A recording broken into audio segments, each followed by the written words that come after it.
Hello and welcome back to the Whiskey Uncorked podcast. My name is Brian and I'll be your host today. And I'm here with my brother Kevin, my trusty co host. Hello? And we are going to be wrapping up this will be part four of reviewing the top 40 distilleries as voted on by the readers of Dramface.com. If you aren't super familiar with this, you can check out dramface.com. It's a review website. They do reviews, they do kind of features, they kind of they aggregate news. Mhm. And one of their new features that they've taken on is this reader voted on top 40. And so you can still vote on this. You can go there right now. You click on the upper right corner on the top 40 distilleries button. As long as you have a Gmail account, you can fill out your top 10 distilleries in Scotland, Scottish distilleries only.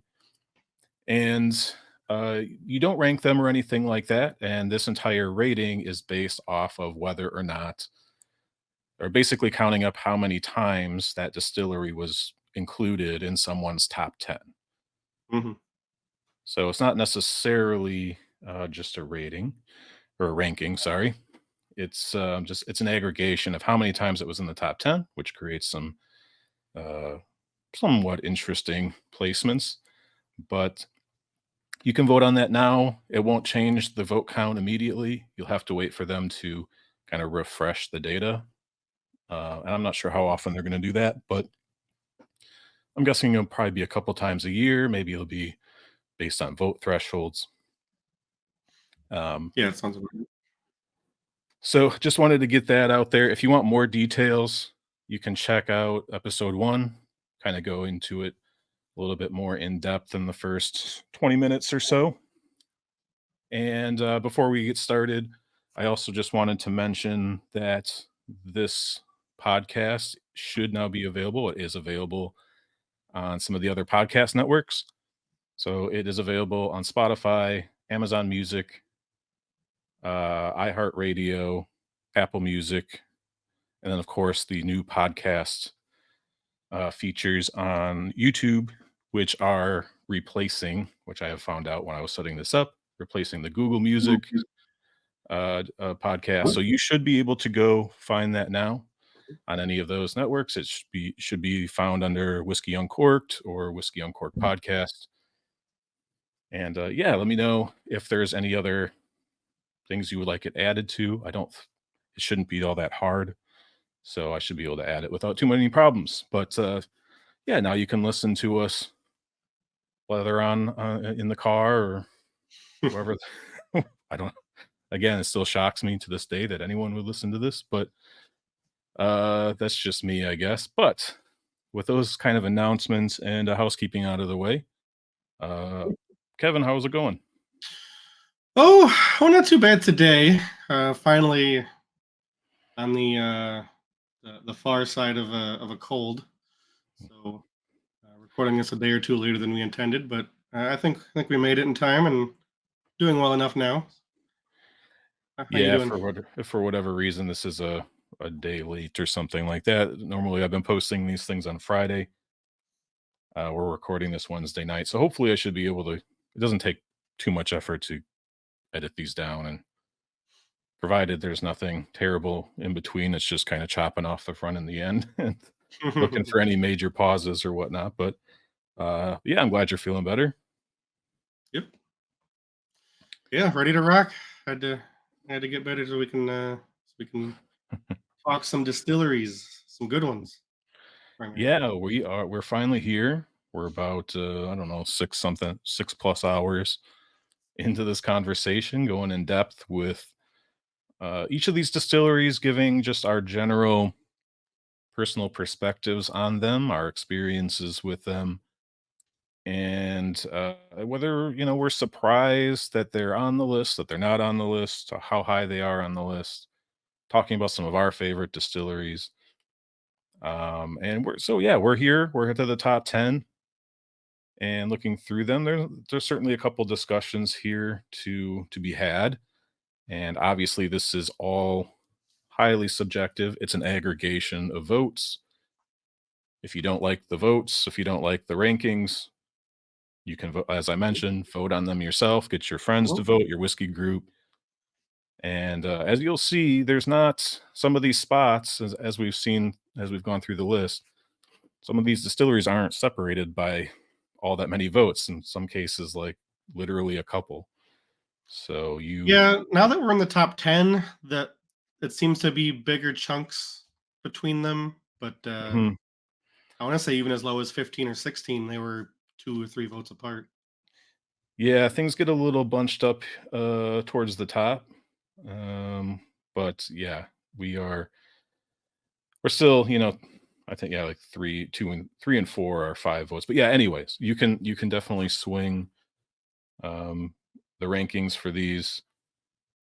And if you have any criticisms, go do your part, and over time we'll get a more and more representative look into how people view the the Scottish distilleries. And really, I think the intention here was to give kind of a guide to new drinkers to come in and see this large aggregation of opinions into in one place to kind of help people look through the distilleries where they should start their journey or where they should branch out.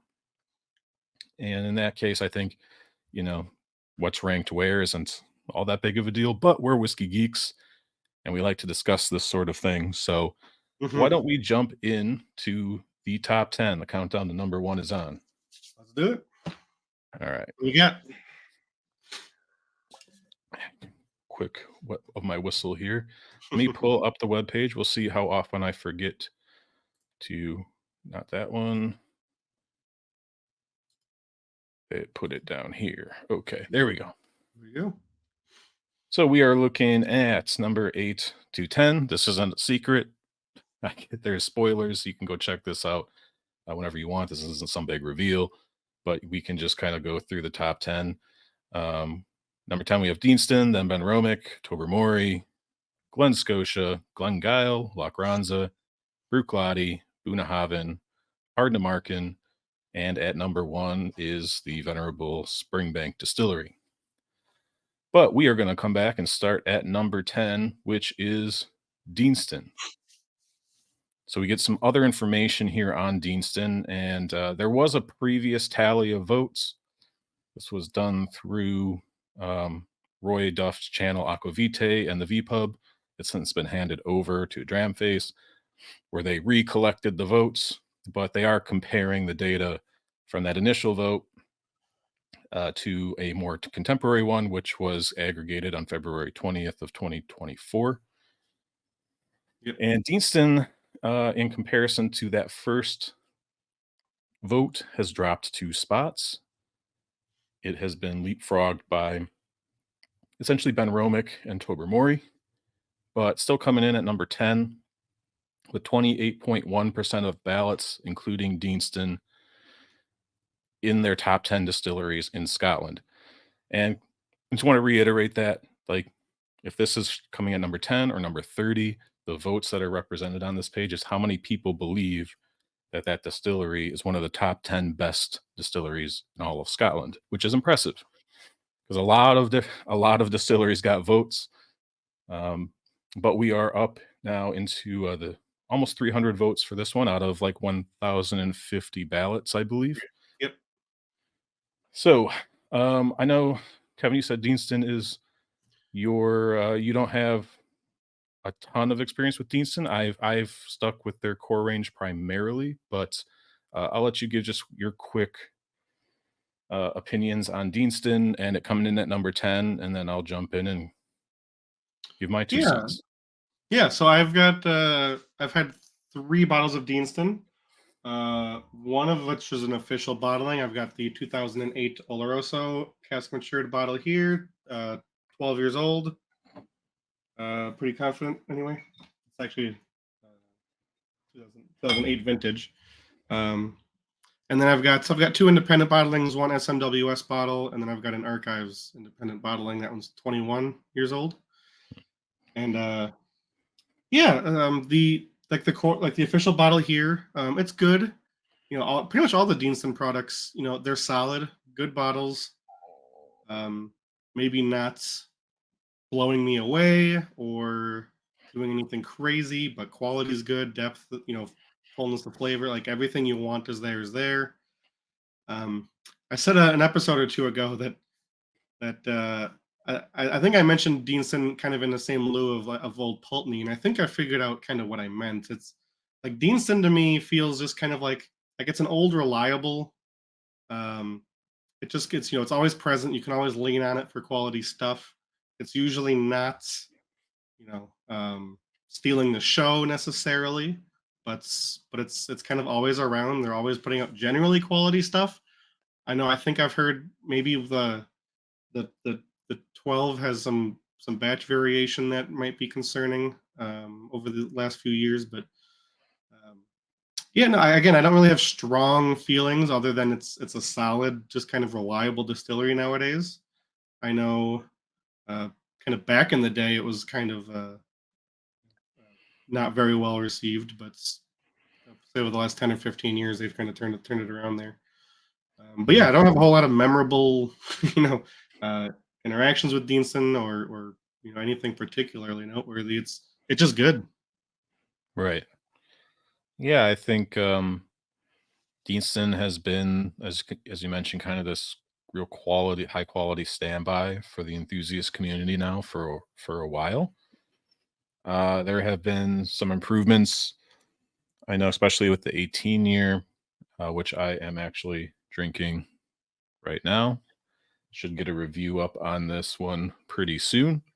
Mhm. But this is my first bottle of the 18, which I had to get from overseas because I don't think I have ever seen a bottle of it for sale here in the US. Me neither. It's one of those weird things. Same with Lechik, which we'll talk about in a little bit. The Mhm. 18 seems to not make it over here often or in very significant quantities. Not sure why, but I've had the 18.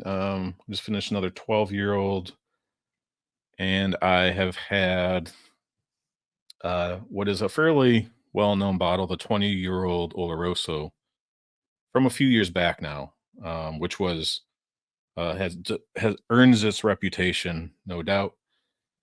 It was a fantastic whiskey, and I was lucky enough to find another one sitting on the shelf Mhm. somewhere in Colorado.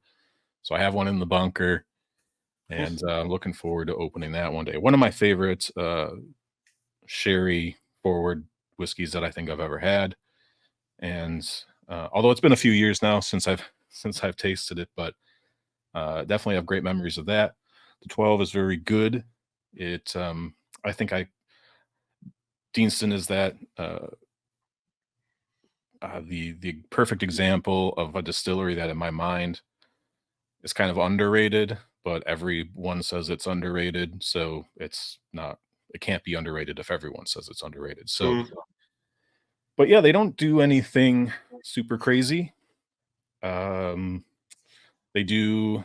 They're no well known. Their Virgin Oak series is. I think that's a pretty affordable bottle. I think it's found in. I think even like that's like their supermarket one, and that one gets if you like Scotch in Virgin Oak. Um, that seems to be a pretty popular bottle and very affordable. It's another thing I think all the 10 and the 18 are also viewed as being very affordable for their age statements. It's the 10 is pricey here. It's up in that 60 $70 range, which pretty much all of these high quality 12-year-olds are nowadays. So they're in line with everything else. But yeah, I've been a big fan of Deanston from the start. Again, outside of that 20-year-old Oloroso, even this 18, it's very good. I'm just kind of getting into it now. Um, but it's starting to open up, Yeah. starting to with the fruit notes are coming out, which I can tell I'm gonna love this bottle by the time I get through it. And if I could get it for a decent price, it would be a regular on my shelf, but we'll see. I don't remember exactly what I ended up having to pay for this. Hmm. to get it, but it still was probably fairly in line with other 18-year-olds once you throw in all the generally hefty price of shipping and all that. But I'd have to do some math. But Sure. anyway, so it coming at number 10 makes me happy. But I do agree with you from the sense in the sense that they kind of stick in their lane for the most part. They're not trying Yeah. to reinvent the wheel. I'm not sure about the batch variation issues you mentioned. I know there is some degree of batch variation, but it's like the 10 or the 12-year is, I believe, 100% bourbon matured, as I think the 18 is as well.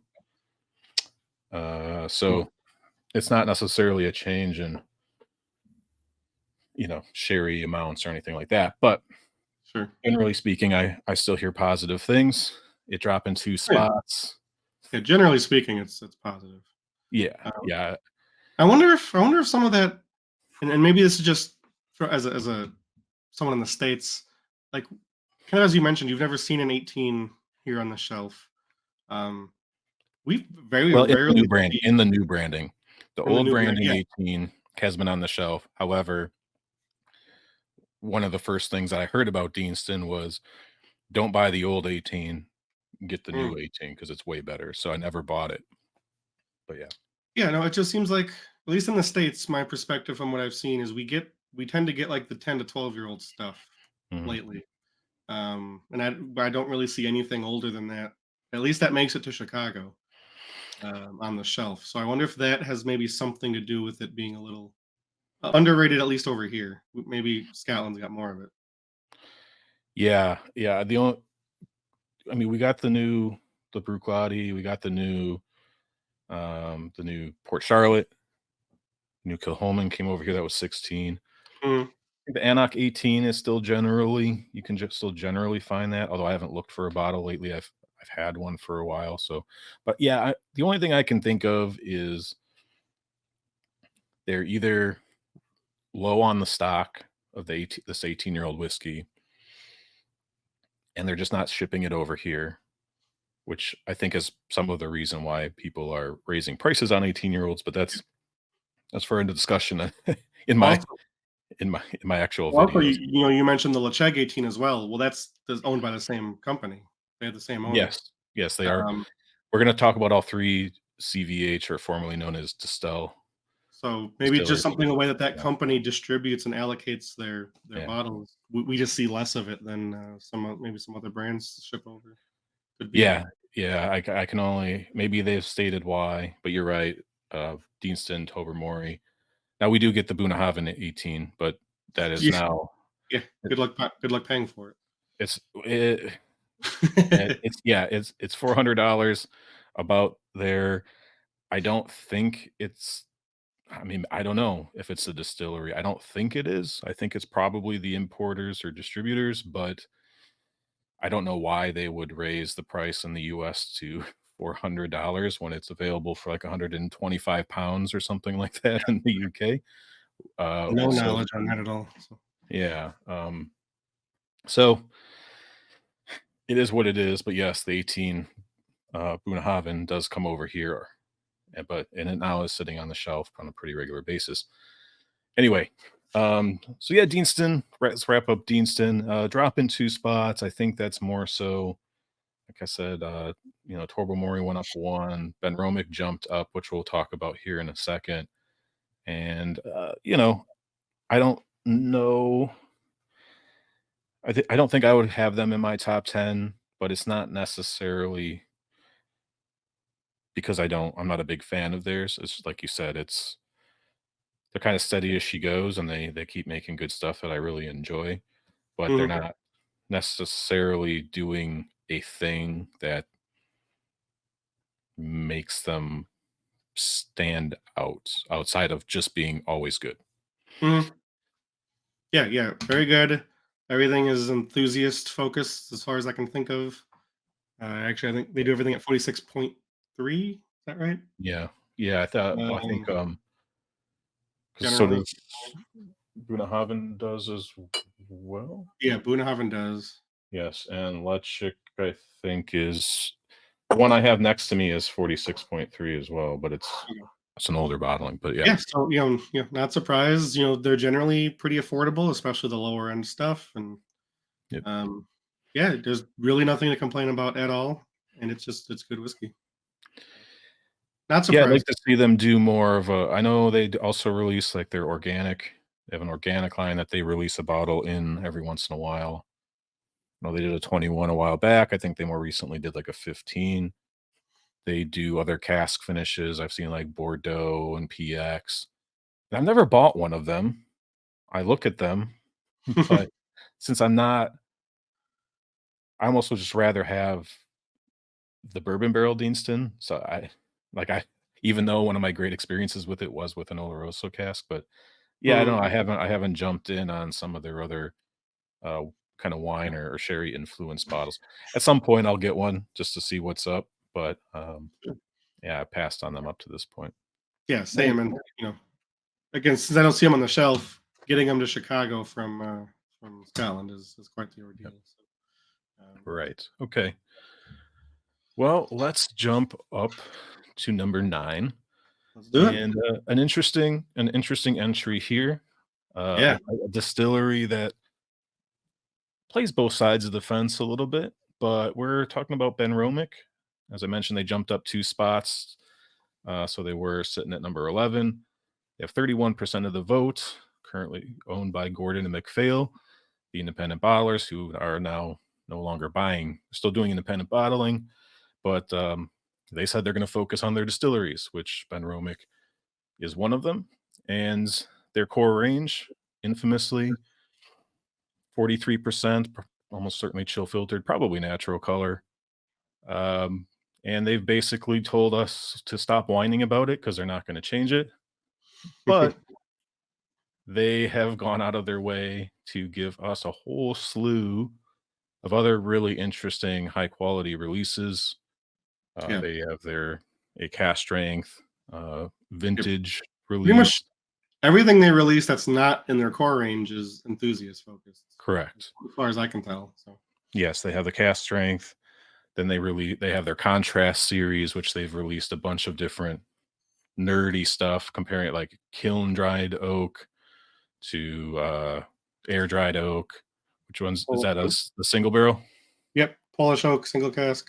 Oh, the Polish oak. Okay. Yep, this one's 59.4. Another release of theirs early last year, I believe.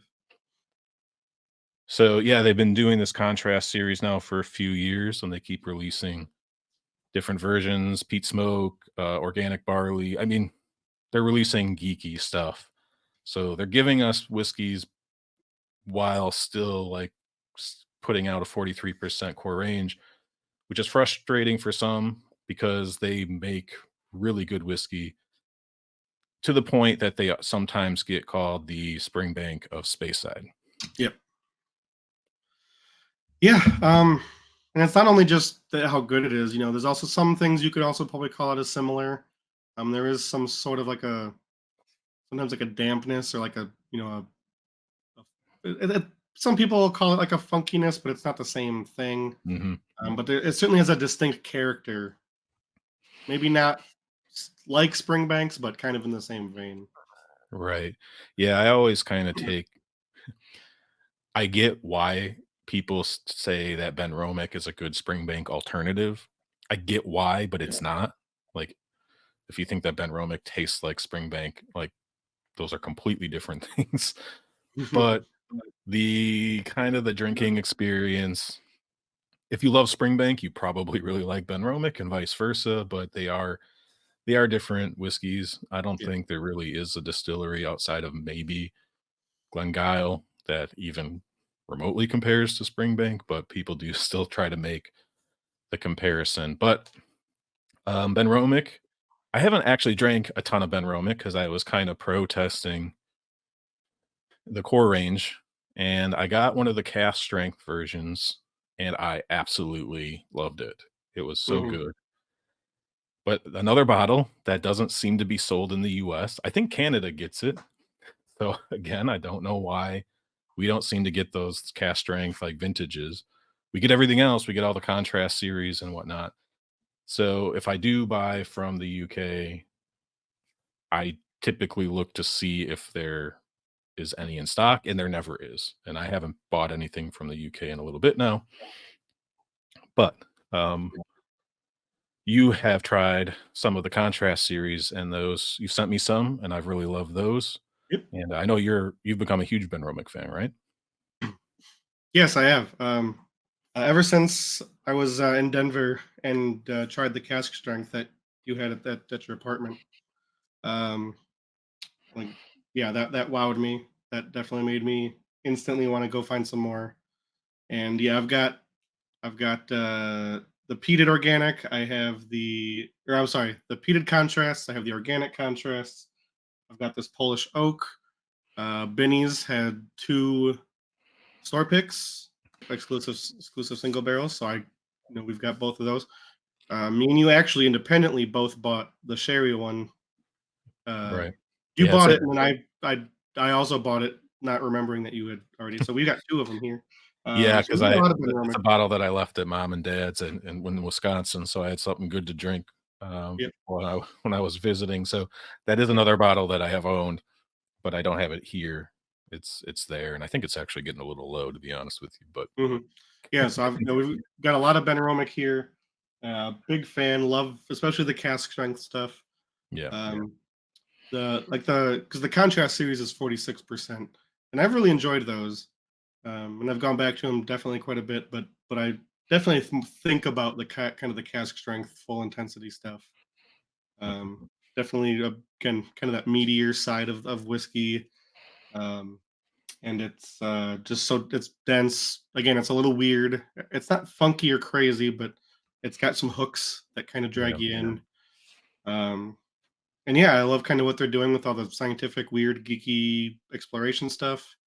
That stuff that stuff is definitely a hook for me as well, just in terms of the marketing side of it almost. And um, yeah, and some people even complain about the new branding, yeah, that it looks like kind of like whether it's Russian or supermarkety or whatever. I like it. I think it looks pretty clean, especially yeah, compared to their old branding, where it was like the cursive writing that kind of went all the yeah, way yeah, around or like a whatever. almost like a Comic Sans thing or something Yeah, like that, but yeah.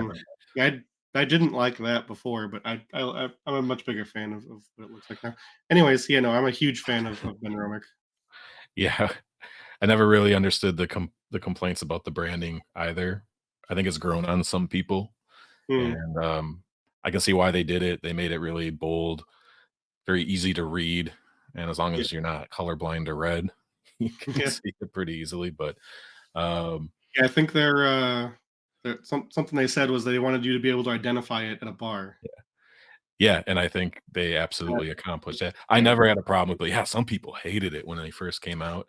Like, there people were, like, actively angry, and again, I don't there's enough things to be angry about. Like, I don't like the font that they use on the bottle doesn't, that's not gonna be the thing for me personally, but some people do put a little bit more stock into that.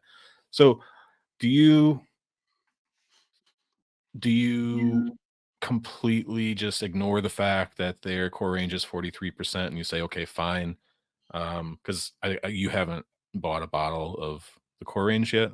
Is you're right. I have Yeah, not, and but yes, I don't really care, especially the kind of enthusiast I am. I'm an explorer. mhm, I very rarely buy the same bottle twice. Um, and it's not like they don't have options that I want to buy. And like even if their core range was 46% non-chill filtered, yeah, I'd buy a bottle of each of each of the ones I could convince myself to afford. mhm. Um, but again, it's not like I'm going to be stockpiling it or more than unless it's incredible or whatever. But yeah, more than likely, I'd be exploring their special Yeah. releases anyway. So it doesn't really bother me. Yeah, the only thing that bothers me is we don't seem to get that cask strength vintage bottling in the Sure, US. I wish that there was more of that available. Yeah, 'cause I haven't That would I haven't definitely jumped be. in myself into the contrast series, even though the ones you've sent me in blinds have been fantastic. Mm, I'll probably grab one these days. Like I said, there's only so many things you can buy, but right. I've been kind of trying to save up for or save my Ben Romick purchase for another one of the cask strength ones. I do have one independent bottling that I got from Canel. It's one of the old and rares. I think Hunter Lang Mm. does those. Okay. And I think it's like 19 years old, and it's really interesting because they only got like 91 casks or 91 bottles out of the cask, so it was like a super Oh, leaky geez. Yeah. cask or something like that, or maybe they took half of the cask out and sold it 5 years ago or something. Who knows what happened to it? But I don't think it's a very high ABV either. So it's kind of a weird bottle that I want to open, but I'm just saving it. Again, I kind of want to have something to compare and contrast it Mhm. to since Yeah, I and haven't pulled the trigger on one yet, you know. and I would say maybe one of the complaints that I would have, is that all of their cask strength stuff that they do seem to give us generally isn't older than, like, 11 years old. Right. Um, they have, these older ones, but those are the ones that are getting chill filtered and, the 21s, and I think there's Yeah, there's a 10, the 15, and a 21 15. as their Yeah. primary core range. Um, but yeah, other than independence, I haven't seen anything older than I think 11 or 12 be cask strength, Yeah, Hunter. or even 46%. Um, and it Mhm. seems like Benromics are getting more and more rare for, well, I guess because they're owned by an independent bottler, right? So they would, Gordon MacPhail, yeah. yeah. Yeah, I don't think there are very many independent bottlings, I was gonna say. Mm, And they're a small distillery too. I wanna say they're only like 700,000 liters or something yeah. like that. So yeah, it'd definitely be nice to get some older, authentically produced, Yes. showcased whiskeys. Yeah, I agree. I mean, I've been tempted just to grab a bottle of the 15 just to give it a shot because I everything you hear is that even though it's 43% show filtered, it's still actually all of their Yeah. whiskey is still actually really good. Hmm. So maybe I'll end my protest, and I have bought a couple 43% bottles this past year, so I can't if I'm gonna get another one, it'll have to probably be a Ben Romick and maybe grab the 15. I'm not sure what they're selling for these days, though. I've never really I paid guess in much. the name of the channel, you're gonna have to. That's the thing. I can completely eschew my like ethics and morals in Moral the ethic. name of the channel, and I can buy like I have a bottle of Dalmore that and that I never would have bought if it wasn't for the channel. But Content. yeah, hey, what do you got to do what you got to do. I mean, suffer through it. Absolutely. I mean, and here's the thing: it's not going to be bad whiskey, right? It's just, No, um, but it'd still be very good. yes, it's going to be good. Undoubtedly. Even the Dalmore isn't bad whiskey. It's just, how exciting is it? Does it keep my attention? That sort of thing. But Mm, Ben Roma coming at number 9. I'm happy. Um, I think it's easy to say that maybe they got up here on their kind of nerdy pro enthusiast lineup, but there is a lot of really goodwill about the quality of their core range despite the ABV. So I'm not surprised to see this one climbing. It's and I won't be surprised to see this one higher as things I continue on. completely agree. Awesome. All right. Well, you want to move on to number 8, Tobermory? Yeah, let's do it. All right, let me pull up the screen so everyone kind of get a quick look. Um, I went through my Deanston pretty quickly, so I'm gonna pour a little bit of this 19-year-old Lechik, All right. uh, distilled in 1996. I think this is small batch, matured in Oloroso.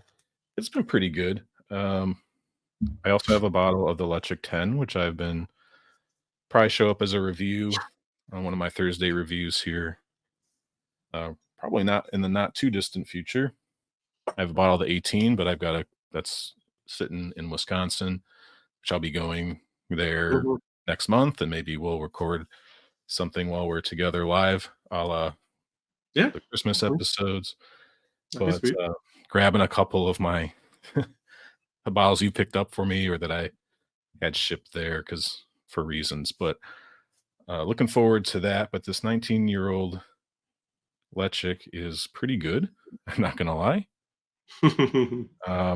but Tobermory overall, so they do the Lechik, which is their peated line, and then their Tobermory line is, unpeated. I know right now that mostly consists of just the 12-year-old, I think. I think it was a 10, I think they bumped it up to a 12. I might be losing my mind there. They used to do older releases, but I think there was a mothballing or I should probably look it up in the yearbook, it's right in Yeah, front I of me. know. So I'm drinking a bottle. Actually, I was surprised I found at Benny's like a year and a half ago.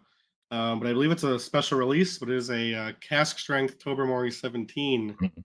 Oloroso cask, and it's official release. So an official bottling. I think it's like a special release. I don't believe this is a regular product, I don't um, believe so. but it was pretty affordable. And like I said, I hadn't seen anything above a 12, anything besides the 12, especially for Tobermory Yeah, I had here in Chicago.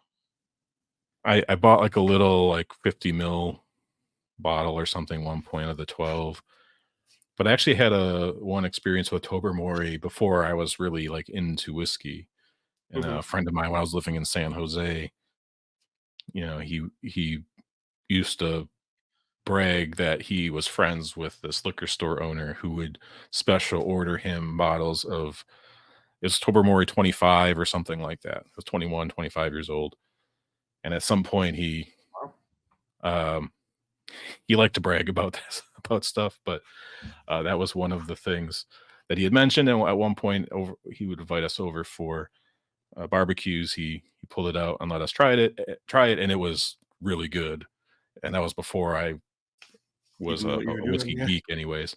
I was drinking whiskey pretty regularly, but I remember that I'm like, "Oh, wow, this" a lot of times I would kinda roll my eyes at some of that stuff from him, but, he wasn't lying about that one. I hope at some point, um, they're able to get out some older stock again because the 12 was good from what I remember. I haven't had a lot of it, but Hmm. it's solid. I think it's been getting a little bit more attention on the back of Lechik, and let's Okay. not lie, Tobermory at number 8 is almost entirely on the back of peated Was Lechik. Leipzig. Yep, completely agree there. Yeah, no, my first experience was with Leipzig, especially over the last couple of years. Being a follower of some of the other whiskey tube stuff, Leipzig 18 uh, Mhm. was several people's whiskey of the year over the last couple of years. And it was just getting tons and tons of buzz and hype, and especially me kind of coming in and initially being like this big Pete head, you know, all over Isla with my Ardbegs and all that stuff. And then all of a sudden there's this new big peated, heavily peated whiskey that's kind of uh making the rounds, and had to dive in. So um grabbed the 10 here, and loved it so much I ordered an 18 from overseas, along with some other stuff. And yeah, no, absolutely delicious. Um, Not even just like necessarily a big, huge peat or smoke bomb. It is like it's heavily peated, but it's Mhm. it's it's even almost kind of, you know, not that some of the Isla stuff isn't, but it's almost more than that. There's Yeah. there's a lot of other complex, interesting things going on besides just getting blasted. So So they are yeah, on big they fan. they are located on the Isle of Mull, correct? Mhm. Yeah, So they're an island whiskey, and yeah, their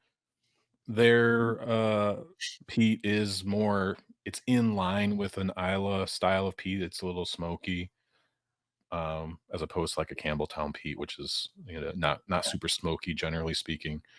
But, sure. I agree. I've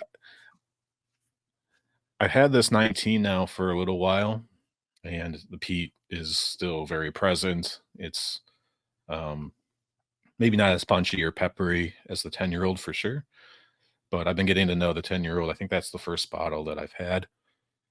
I think I had tried it a few times, maybe prior, but yeah, it's really good. I'm really enjoying it, and I'm happy to see.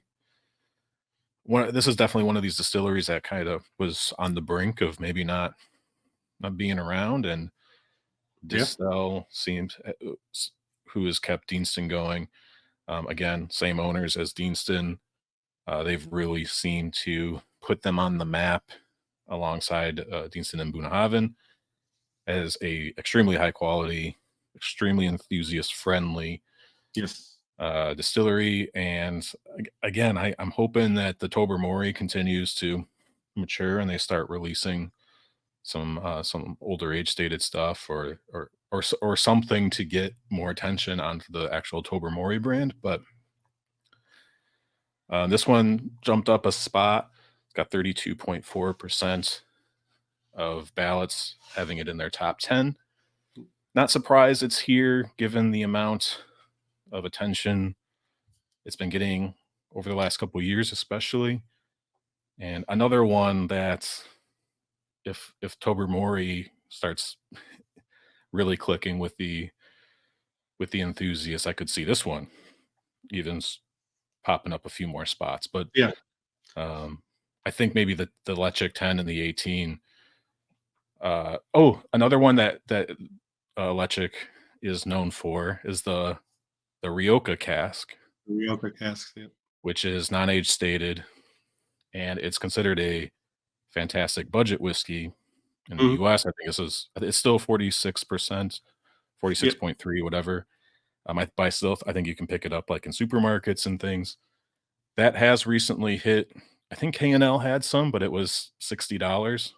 So it's as with a lot of really great budget whiskeys that are in the UK or maybe even get out into Europe. By the time they get over here, they're not as good a deals in terms of just pure pricing, Yeah. but I do think it's I available. think I think I found it at Benny's for 55.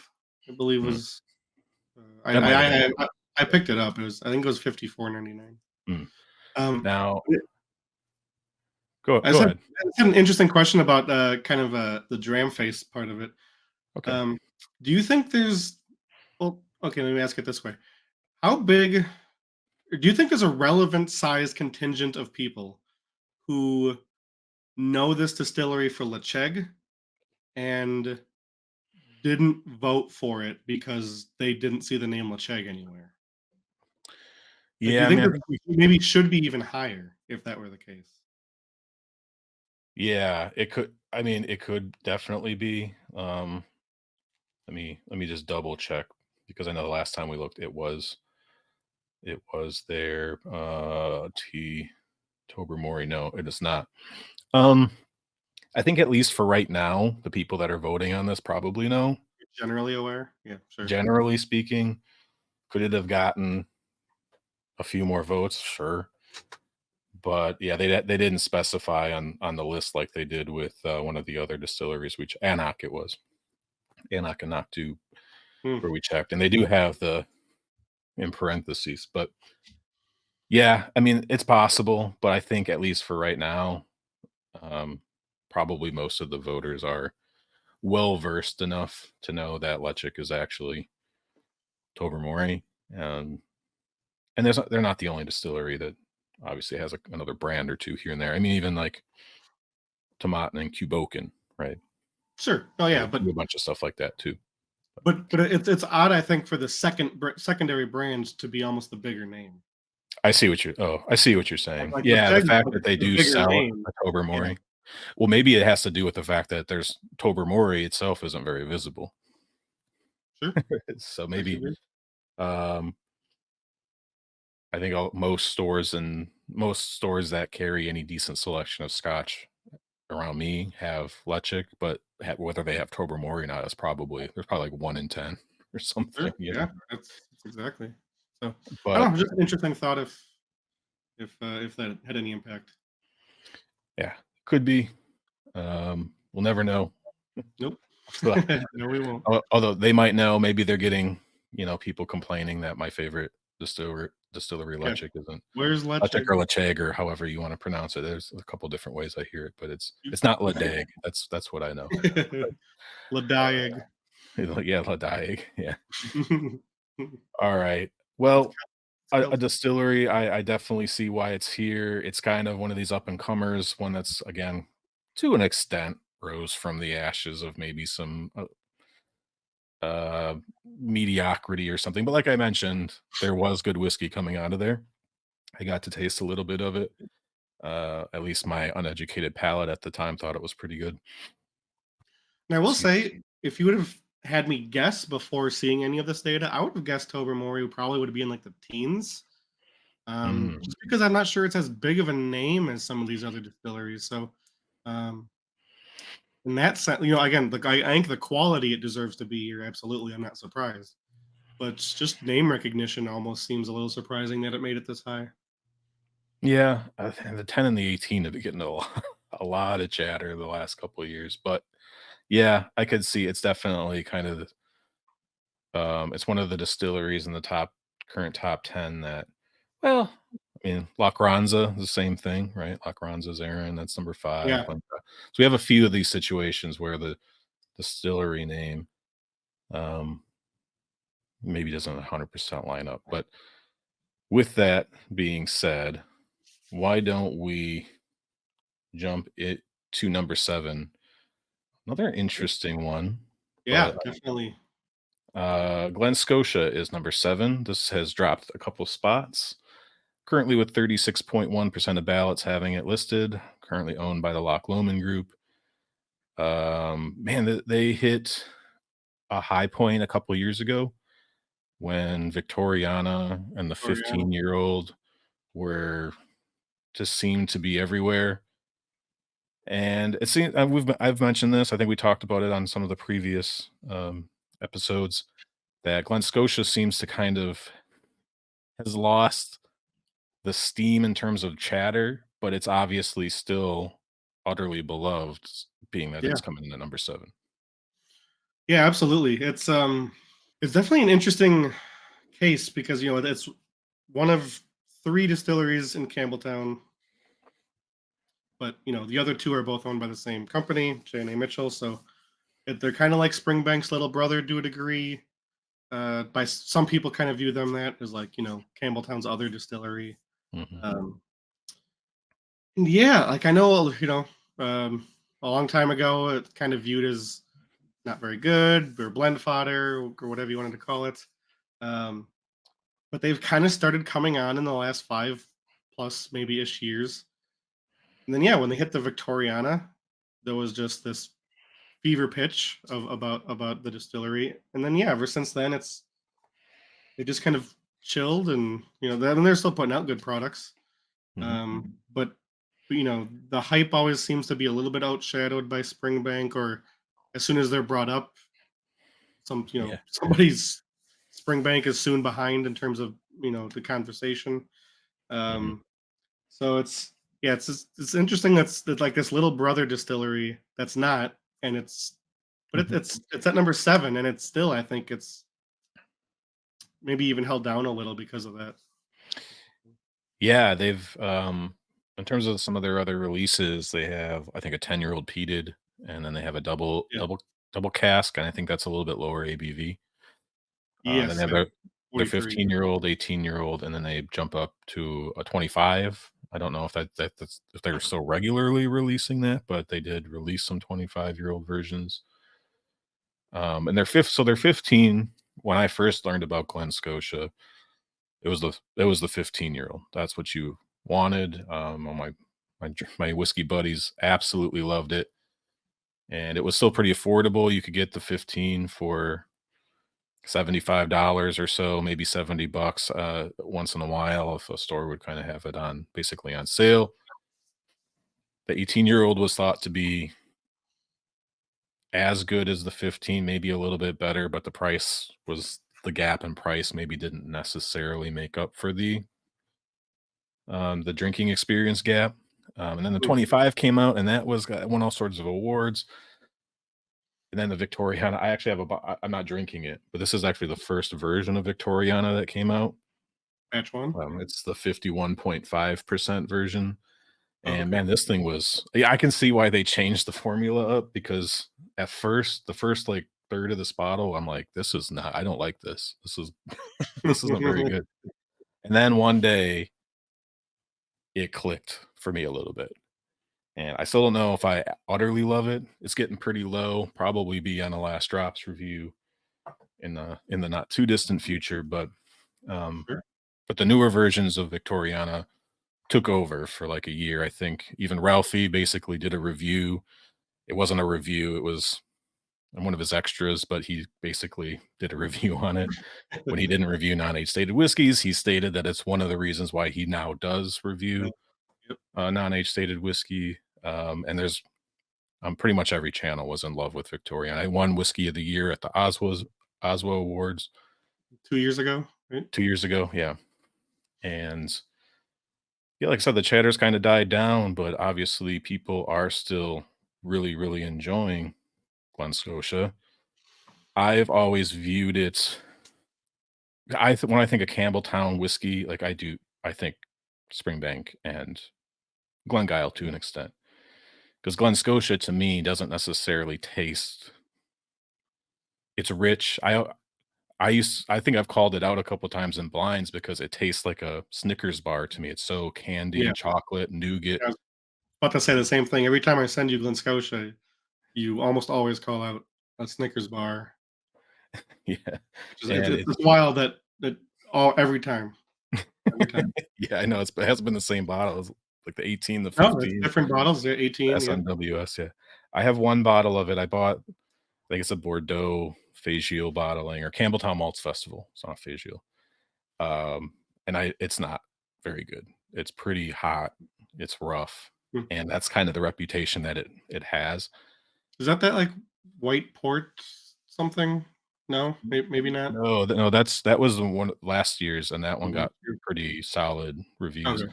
This is a Bordeaux cask from Oh, yeah, you said 2021 or something like that. that. Sorry. Yep. Yeah, it's that one kind of almost kinda turned me off to Glen Scotia a little bit. I'm like, "This is just not good," and I haven't bought another one of those Campbelltown Malt Festival bottlings, even though they do become available here in the US. And I finally opened the bottle of 15 that I had kinda laying around, and we had that over. I think I brought a sample for Christmas, and we talked Yeah, about it yeah, I was because I gonna think I mentioned it as kinda this feels like it's almost underrated now because everyone was talking about the Victoriana, and then, like, nobody was talking about the 15 anymore. I think at yeah, some point you mentioned that, yeah, it almost Victoria. seems like people talk about the 18 more, Yeah, I think so. I'd agree with that. At least for a but, while there. yeah, so it's another one of these things where it's like I was surprised to see it up this high because it's like, well, man, it feels like nobody talks about it anymore. I never see people posting pictures on social media or anything, and And it it's gets just must just be the circle or either that or just that it's the circle of the community that I'm in, sure. or, like, people are just quietly just loving it, and, yeah, maybe it does come in behind Springbank and Glengyle a lot, and it just kinda gets lost in the conversation, but clearly, it's still Yeah, beloved. kind of a similar question we've had to some other distilleries. Do you think like this is just the Victoriana's doing? Like, is this an like if they never released the Victoriana, where do you think Glen Scotia falls on this list? Ooh, I mean, Are they are they even on it? I think the double oak has been getting a little bit of love for one of these kind of entry level bottles that is actually really good. I said a few years ago, the 15, at least in my circle of friends and online, that was definitely a major uh, reason why I would have said that it would be in the top 10 if it was. And that's the 15 is probably the reason why Glen Scotia kind of came out of the doldrums because Glen Scotia, another distillery that got shut down, Hmm. and it was actually the workers from Springbank would after their Yeah, shift would go to Glen Scotia, make whiskey to like keep it going until yeah, that was like crazy. yeah, it's this crazy story where A weird because story. Yeah. you would think that like they're kind of competitors, but in Campbelltown they needed they needed to keep Glen Scotia open so that they had 3 distilleries and would be considered their own region. Region. Yep. They needed Campbelltown to still be a region because they used to have a ton of distilleries, then they all closed, and then it was just Glen Scotia and Springbank, and then Springbank built Glengyle. They became like an official region because apparently you need 3 3 distilleries, and, so Glen Scotia was gonna close, but So, like, literally, you would have people basically go work for free just to keep the distillery, operational, and, that kept the Campbelltown region alive until Loch Lomond came along and really has brought them back from the dead. But, yeah, another distillery where like Glenallachie and was there another one? I don't remember, but, where the whiskey was thought to just be not good, and, Glenfodder, just really rough, and then they came and they have basically pulled it from Yeah. the ashes, and now it's Mhm. one of the top 10 distilleries in the country, so Yeah, no, but yeah, no, if you, especially if you ask me, I would be, I would say I'm surprised at 7, at least in 2024. yeah, Maybe like 2022, I think that would have made maybe more yeah. sense. Um, If it was but this time last year, I sure, would even probably, then, yeah, maybe, yeah, because the Oswald, they had just won, early 2023, they had won coming best. off, yeah, the Oslo buzz. Yeah, the Ozwa buzz for sure, and it seemed like once it won the Ozwa, it was well, they also did this rebranding, right, and Yeah, another one where I think they kinda turned it into this really nondescript thing that, like, I just see right past the bottle now, I don't know. It's sure. it's kinda weird, I don't even notice Glen Scotia on the shelf anymore, I just look, like, right past it, I don't know if it's the label or what, but, not that I think it's ugly, it just seems really Yeah, bland. it's almost kind of like the Benromic branding, but no, but except nothing stands out. Like Yeah, it's it's like a like black label, yeah. like everything almost kind of falls into the background. Mhm. Um, where Benromic is like that, except the word Benromic is shoved in your face. But yeah, I'm surprised that it's up this high. I mean, I think the whiskey's good enough, Yeah, but they're like I said, they're Campbelltown Malts Festivals, which is probably their only like special release that I'm aware of. They might have maybe some UK only stuff that they do or whatnot, but I'd imagine. or Um, maybe some distillery only stuff that maybe has a good reputation. But yeah, up and comer, I guess, even though their best whiskey is probably a 15-year-old. It's kinda weird to say that, but, um, well, it's a 15-year-old and the non-age statement, I guess, and, like I said, I think the double oak or whatever, double cask, whatever they call it. I've never had one, obviously, seems to get pretty good reviews as well, but that's what I hear. yeah, here it is at number 7. I think it's probably I'm happy to see it here. I just probably again, maybe there's just not enough variety of it for to get me excited, but when I do drink it outside of that Mhm. Bordeaux version, like, it's always really good, and, they can make some pretty interesting stuff if they want to, a la this original Glens or, original Victoriana. Yeah, yeah, yeah. So there's not a whole lot else to say on for me personally. Like I said, I have the first 2 batches of the Victoriana. Um, and I think I actually liked the first batch better, which is a little odd, but Well, yeah, I mean, I could see it. This but one is again, I think slightly it's weirder. weirder and funkier. It Yeah. probably is, like, if you want a funky Glen Scotia, it's probably that first batch or that first Mhm. iteration of the Victoriana, because otherwise I don't know, I'm not sure how their peated one is. Maybe the peated one has a little bit more of the Campbelltown Yeah, I've never had the funkiness peated. to it, but, again, another bottle to be on the list someday, but Yep. can't can't buy them all Yeah, at would once. love to looking forward to trying some more. It's Mm, definitely on the list, but yeah. But another good one and the one that you wonder, especially with, a lot more Campbelltown distilleries kinda coming online, yeah, I know there's are they able to maintain the visibility? But yeah. because 'cause they're already, as you mentioned, they're already kind of slightly overshadowed by Springbank and Glengyle and with the Kilkerran brand, so Mhm. which I guess is a good segue to Yeah. number 6. Just edging them out by, well, 60 votes, I guess, but Yeah, almost Maybe 70. Yeah, maybe 65 not votes, something like yeah, that. maybe not edging them out, but, But yeah, so um 40 coming in at 42.5% of ballots compared to the 36.1. One of the other three Campbelltown distilleries, Glengyle, owned by J&A Mitchell, same people that own Springbank, and Cadenheads is owned by the same folks as well. So, yeah, Kilkerran has been again kind of viewed as Springbank's little brother.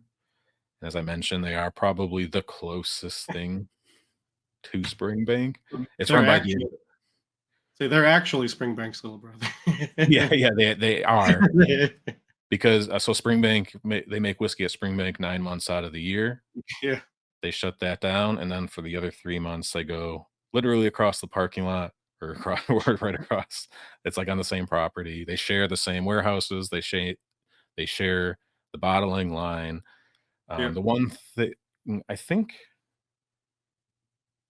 so I think the peated malt they bring in that they use for Kilkerran, but they will use the mm, malting floors, I believe, for the unpeated stuff. But I think they actually buy peated malt for Kilkerran. I think. that could be. Yeah, I don't I'm not I believe I remember hearing that. But another distillery that is so it's very small, and they're only making whiskey 3 months out of the year, but slightly easier to find typically than Springbank, and their 12-year at least is generally pretty available to us. It's slightly cheaper than the Springbank.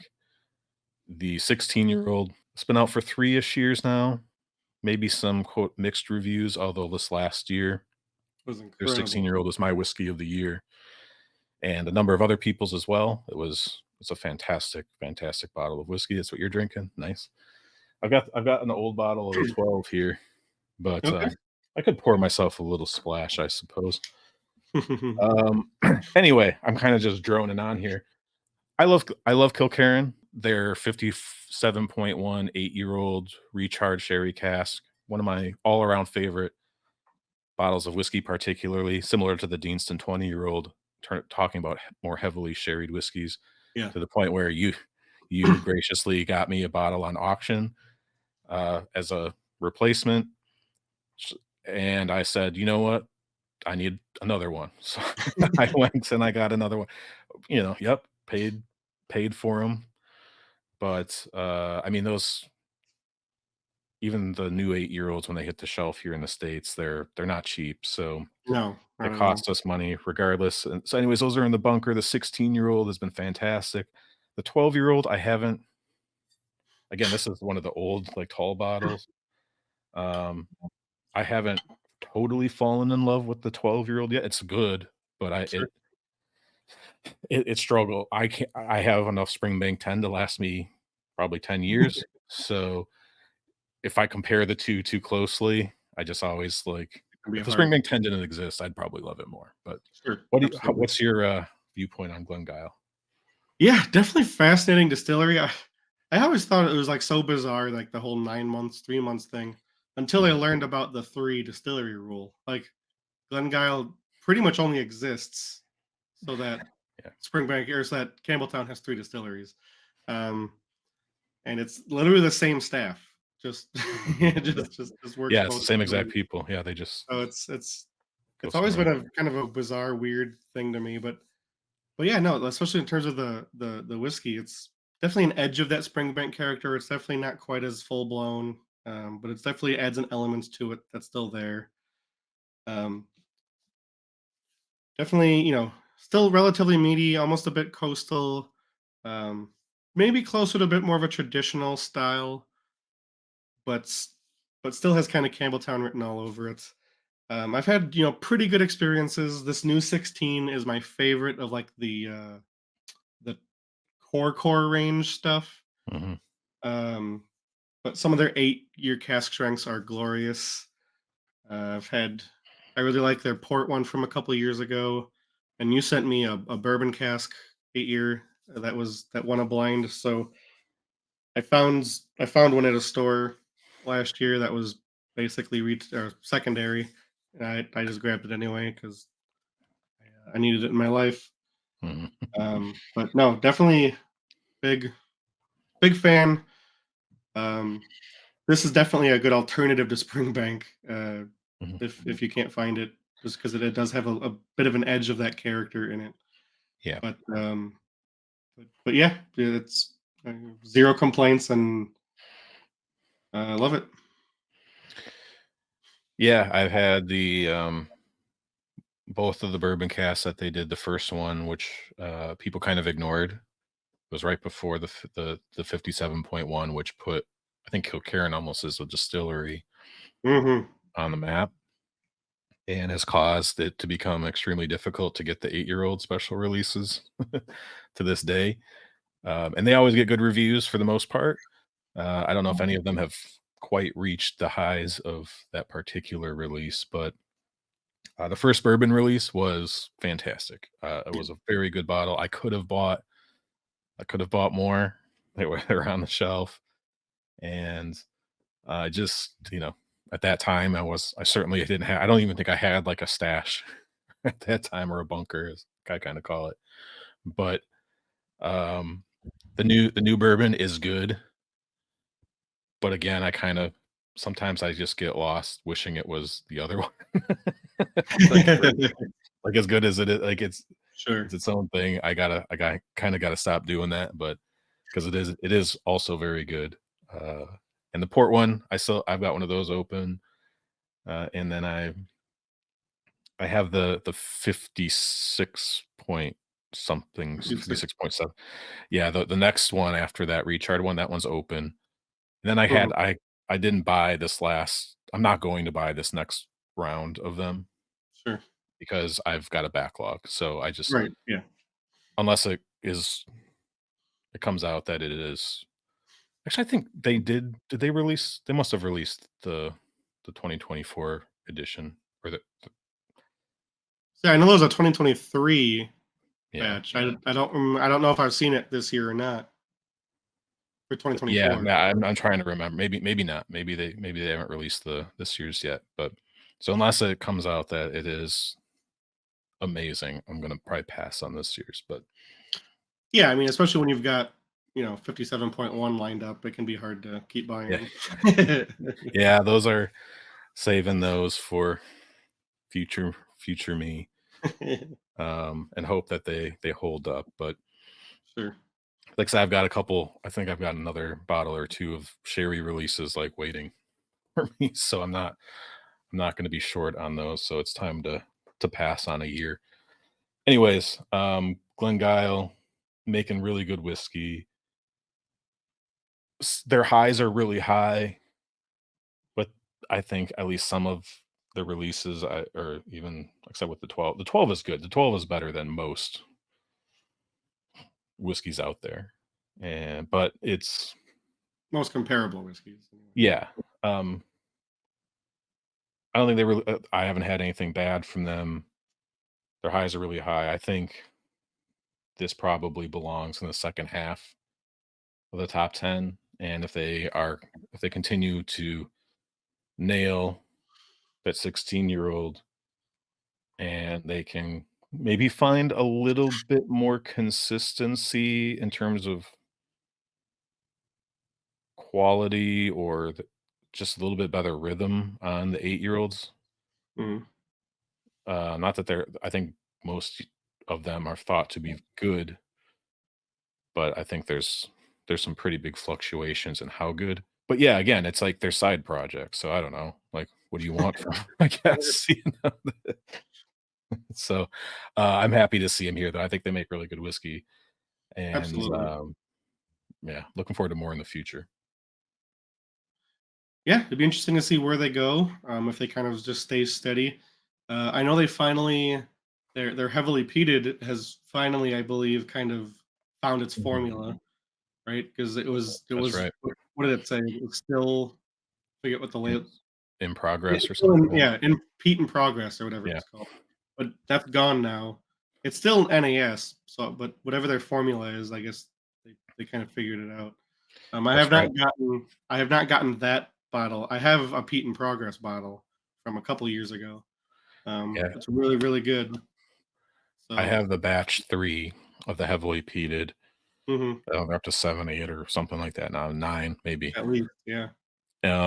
Yeah, Yeah. that one was it took me a little while, Mhm. and even now, if I pour some, I add water. Well, if I add water, it's really good, but Yeah. neat, it's a bit of a beast, little unruly, so it needs Mhm. it needs a little splash of water to calm it down, but, um, yeah, Yeah, I assume they're a bit older now. They kind of, I'm sure they've ironed it out. yeah, So, agreed. probably on the list at some point to grab one of the final products. But um, yeah, no, absolutely zero complaints. Um, One of the interesting things that it's kind of like in the back of my mind though about Glengyle is at least recently the quality of how good their releases are almost kind of akin to how much Springbank I can taste in them. Does that make Yeah, like yeah, oh, this is really funky, this is really Campbelltowny, like this is the best one so far. yeah, Um, I can see that. so it's like it'd be almost kind of nice for them to maybe develop or come up with um like its own kind of profile in a way. And they do. I'm not saying that they don't, Yeah. but No, like I the see what you're saying quality of, for sure, you know what yeah. I mean? Yeah. 'Cause I agree, like, the more spring banky they are, yeah, is more more I probably tend to like them. 'Cause this most recent 16, uh, had a little bit of rum cask in it, and you can kinda just get Mm, gives it a little bit of that estery funkiness that you get from rum, yeah. and, it's just a t I mean, it's like 5% or something like that, so it's not a lot, but, maybe just enough, and it's fantastic. But yeah, you're right, they're kind of like a Springbank light in some cases in terms of the Mm, flavor profile. They don't go all in. It's not as mushroomy and earthy and cheesy. It's a little bit cleaner. It's a little bit just lighter in general. And I guess that's just I mean, I don't know. I guess it's just the whiskey they make. If I don't know if they would be a pretty big departure for them to go too far. Else, I can see it being more of like an experimental thing with more casks and stuff like that. But sure. really, the only weird, like, cast we've gotten out of Glengyle is that port 8-year-old. I don't think we've gotten anything, at least recently, from a strange No, not that I can think of. cask, and maybe now that Springbank is doing that with this new 10-year-old cask strength series that they've been doing, that's essentially impossible to buy. Maybe they're kind of maybe we'll see some more stuff like that, but we'll see, I Yeah, guess. absolutely. Yeah, like I say, absolutely no complaints. It's gorgeous, gorgeous whiskey. It's just it's interesting. It's just an interesting case study all around. It's It definitely incredible. one that I struggle to decide whether it's top 10 for me, and I think you've kind of laid it out Yeah. perfectly. It's almost too close to Springbank, but not close enough, like, at the same time, Yeah. but I love Kilkerran. It's just, yeah, a slightly different style than just a little bit lighter. Yeah. But it's still really good. Anyway, I don't know how many times we can say Cool. the same thing over and over again, but why don't we jump into a top 5 territory now that we've been going about an hour on this? Um, Another distillery that I think we're gonna have an interesting conversation about in La Granza, which is primarily known for their Arran line. That is Arran, if you're not familiar. The Isle of Arran, they're on the Isle of Arran, obviously. They just opened well, actually a while ago, they opened a second distillery on the island called Leg, which is their heavily peated line. Aaron did make peated whiskey, and like Macri Moore, I think was Yeah. the primary version of it that you could get. And this one is up here for a couple different reasons, generally speaking. Number one, primarily their 10-year-old, which has been recognized by the online community as being one of the best values the best introductory whiskeys you can get. Their 18-year-old, which I guess is temporarily on hiatus, also was getting absolutely phenomenal reviews when that first came out a couple years back. They just released a 17, I guess, kind of in place of the 18-year-old. I hope the 18-year-old comes back. I'm not sure. There must have been a stock shortage or whatnot, but Yeah. um, I haven't heard too much on the 17. I think it was a little pricey for some folks. Um, I mean, the 18 wasn't super cheap either, but anyway, this is up 2 spots, so this is on the rise. It's interesting to kind of see that continue to go up. Hmm.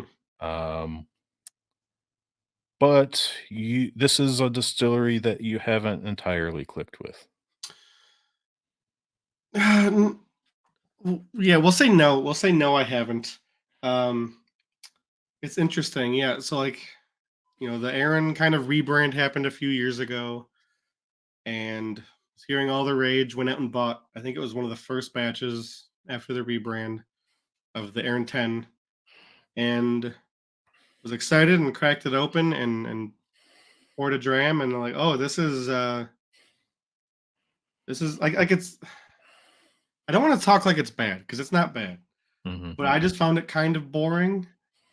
Even for a 10-year-old, I just like, again, I could sense that there was grip and that it was well made and all of the good things you want to feel, but like the flavors and stuff just didn't grab me. Right. And I was I'm like, okay, well, maybe this will open up. And I kept going back to the bottle over months, and I think the bottle took me a year, almost, or over a year, to get through the bottle, and it never clicked. And then um a little bit later, we were doing a blind, and you sent me a blind. I forget if it was all Aaron, but there was at least three or four, or two or three Aarons. Um, and I was drinking, I think it was the 18, not knowing what it was, and I'm like, oh, this just tastes like Aaron 10. Uh, and Which you just kind of laughed. Um, the old 18, it may I had a bottle of the old 18 and the new 18, and then yeah, those might have got because the new 18 was more heavily sherried, but the old 18, yeah, I think that's the one you were talking about that it tasted hmm, like. it could be. But Um, But I do have a bottle of Aaron that I really like. I'm almost kind of sad to say that it's the old one and doesn't exist anymore. But this is the old Aaron 14, 46%. I believe this just bourbon as well. I actually don't remember the casking of this one. yeah, I think it's bourbon Um, and possibly even refill, but yeah, yeah, no, no that sherry. one I really like. But hopefully there's rumors that one's coming back. Uh, And I know, some whiskey channels in the know have kind of said that they keep saying it's going to come back. So I'm Yeah. hoping. Um, but yeah, no, I just haven't. This is the one distillery in the top 10, maybe even more than that. That I just don't understand the absolute hype. Like, I understand it's good, but I just don't. I don't get it. Right, so I went out, I was super excited about the new rebrands and kind of the initial reaction to it. So I was on hyper alert and I was going out pretty frequently. Of course, this is during like COVID, and the only thing to do was to like drive around to liquor stores because it's the only thing that was open. Yeah. And I saw a bottle on the shelf finally, like it finally arrived in Colorado at the time. And I snatched that thing up and I around the same time, I also got, the non-age statement quarter cask and, the sherry, the bodega. It's a non-age statement sherry cask. I think they're cask strength or they're higher ABV at the very least. Yeah. And, I liked the 10. It was good. Didn't really blow me away. I would have told you that out of those 3 bottles, the quarter cask was my favorite. Okay. So I think I was probably on the same boat as you, especially with the 10-year-old. I was like, yeah, it was nothing wrong with it." Then you sent me the 10 and a blind, kind of to I think it was one of these situations where you wanted some validation or something maybe, I don't know. Yeah. And like, destroyed whatever else was in that blind. I could look it up, but it was like, "Holy crap, this is good."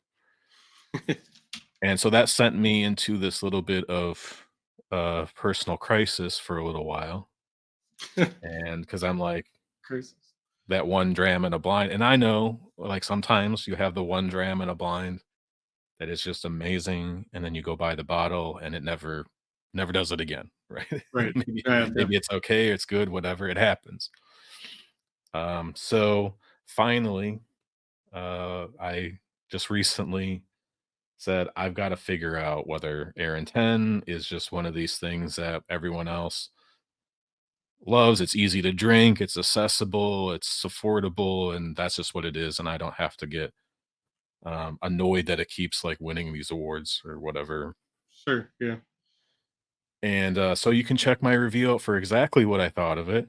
I just posted that, I think, in the last week or Yeah. 2, and, it's it's really good. I'm so early on in the bottle, but I'm getting and you pull up the 14, and I think I said this. If I didn't, maybe I said it to you, I'm not sure if I said it in the video or not, but I can see the connection between the 10 and the 14.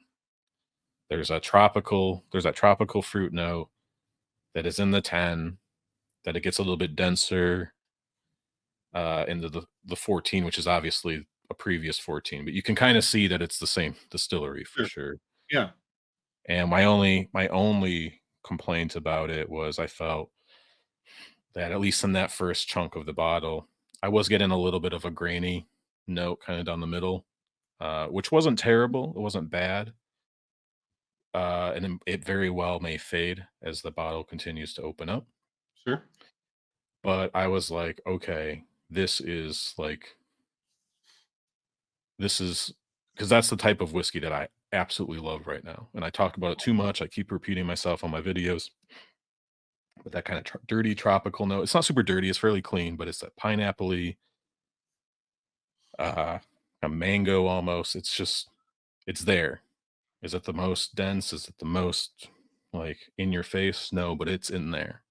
Mhm. And for a 10-year-old, um, I've I've decided, at least for the time being, that it's a very good bottle, Mhm. and I'm looking forward to by the by the end of the year to probably have gone through the bottle and to have like really finally made up my mind on the Air and 10. And right now, it's headed in that s very positive direction. Yeah, and then, just because it's sort of relevant to this episode, I found that blind I sent you where Aaron 10 won, and 2 of the bottles it defeated were Kilkerran 12 and the Benromic Organic Contrast Series. Mm. So, uh, beat both of those, so you are in agreement with the Dramface voters. I mean, of course I am. I mean, I'm the best, so, um,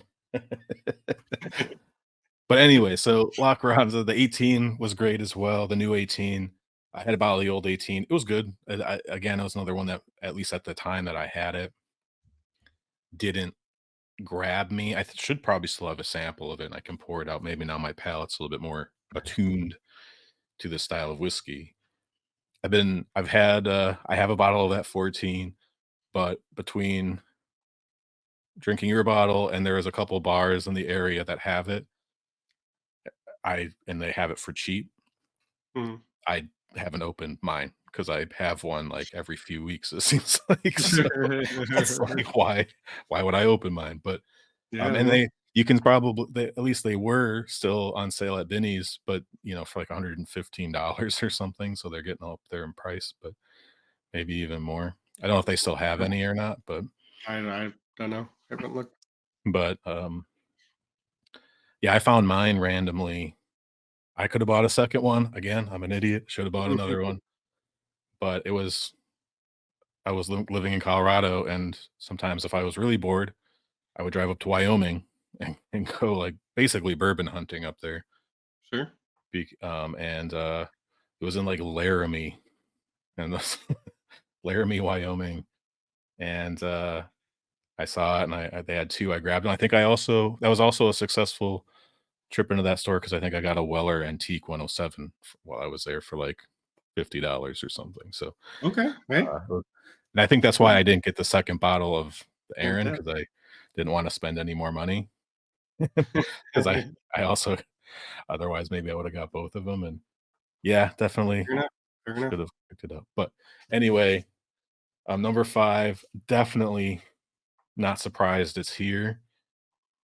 Generally speaking, I think they deserve it. I'm really looking forward to getting to try some lag. It's probably the one new distillery that I kind of want to try what they're putting out, outside of the ones I've already tried in like Torvik, Ardnamurchan, which we're talking about, and Isle of Raasay, which we've already talked about. But otherwise, I'm kind of like out on those like new distilleries for a little bit. But lag is probably the one that I would be I super agree. interested to try. I agree. I'm stoked for a bottle. Who So knows when we'll get one over here though? yeah, no, it's something they pop up out of nowhere. They seem to be fairly easy to grab in the UK at this point. They're available pretty frequently. So hopefully we'll get some, at least at some of the Binnies and KNLs of the world. Maybe they'll get some. But Yep. now, why don't we jump up to number 4, one of my favorite Good. distilleries, Bruichladdich.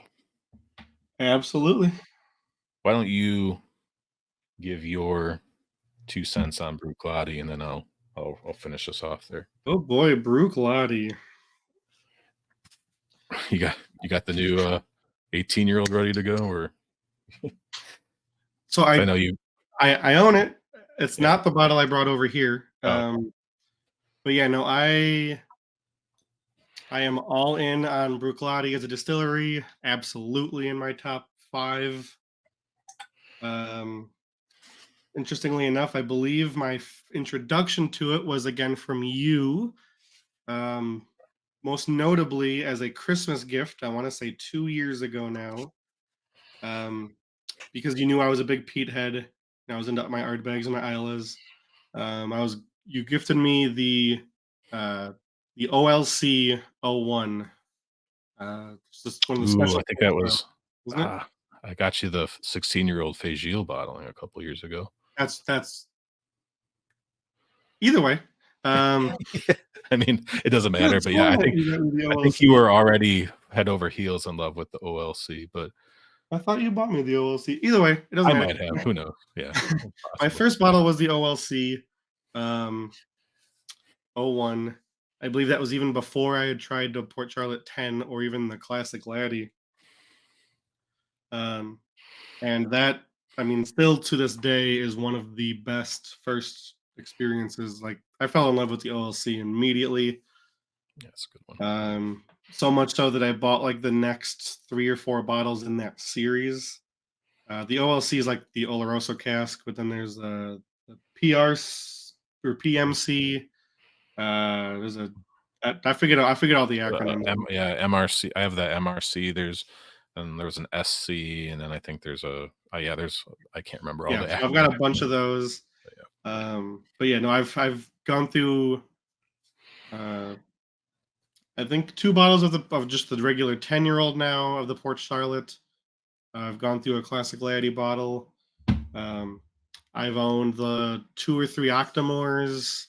Down to my last one now.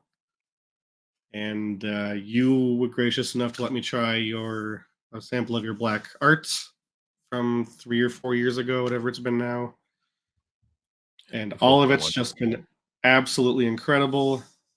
Today I bring a official bottling, but it's a single cask from the UK. It's a first fill Sauterne 18-year-old from their cask evolution or exploration series. Um, Picked this up at the Whisky Exchange about a year ago, and yeah, no, again, it's it's a full flavored Isla whiskey. Even again, classic Laddie I love too. But I think there's a lot more Port Charlotte available between all the different varieties and stuff. Yeah. Um, but it's just big, dense, buttery, coastal, and then they do a bunch of like there's all these cask series. Um, sort of almost like a like Edgedour light in terms of like Mm. their cask releases and stuff, especially with the Port Charlotte line. But yeah, no, it's just like a satisfying dram to drink. Sometimes you get this weird, dirty kind of tropical notes. Right. Uh, I think you'll probably talk about this, but you know you call it out as oysters. I think sometimes on Yeah, yeah, Bruichladdich. Um, yeah, it gets called a couple different things depending on the bottle by different yeah, people, but yeah, um, I think it's the same but, thing anyway. but yeah, you know, and then as soon as they come out with the new 18s, saw Benny's had the Bruichladdich and the Port Charlotte 18. Port Charlotte 18, 199.99, but it was like 55% or whatever it is. That kind of justified. I'm like, all right, whatever. I'm gonna, you know, I have to go buy these. I have pretty much every other bottle of Port Yeah, Charlotte they've released. You know, you got me the 16-year-old from the Vigil a few years ago. So yeah, my cabinet, the Bruichladdich shelf is buckling. yeah, I think one of Bruichladi's biggest strengths, and I think what in some ways could propel them over a lot of other distilleries, for me at least, is their versatility. They do Mhm. everything, and they do everything really well.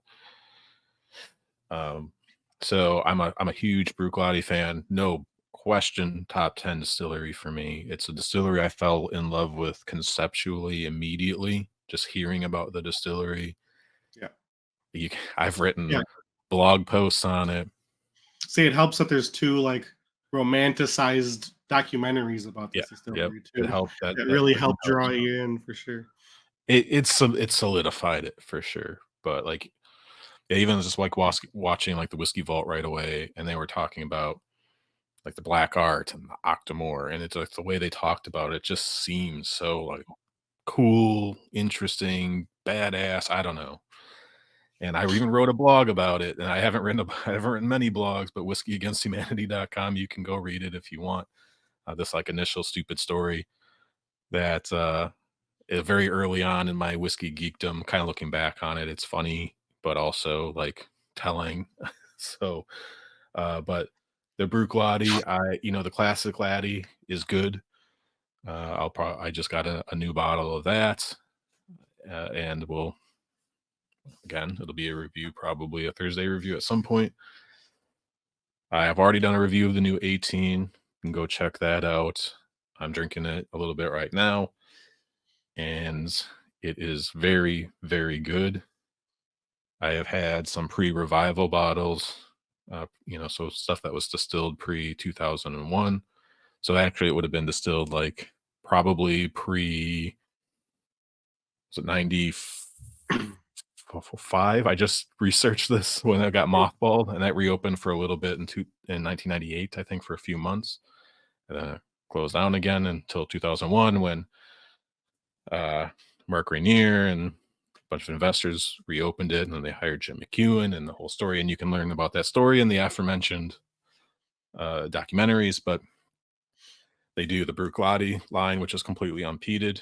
And they have for Port Charlotte, which I agreed the OLC is I'm almost mine is almost gone, and I'm sad. The MRC is good too, but meh, if it wasn't for the OLC, I'd probably love the MRC even more. Um, but I reviewed a Port Charlotte 10 on the blog. I gave it like a 5 out of 10 average, and I kind of stand by that. I just got another one alongside the classic laddie. Haven't gotten too far into that one yet, but I know people have been really loving the Port Charlotte 10 recently, and I've heard some people say that it is better than it used to be. It's continuing to get better over time.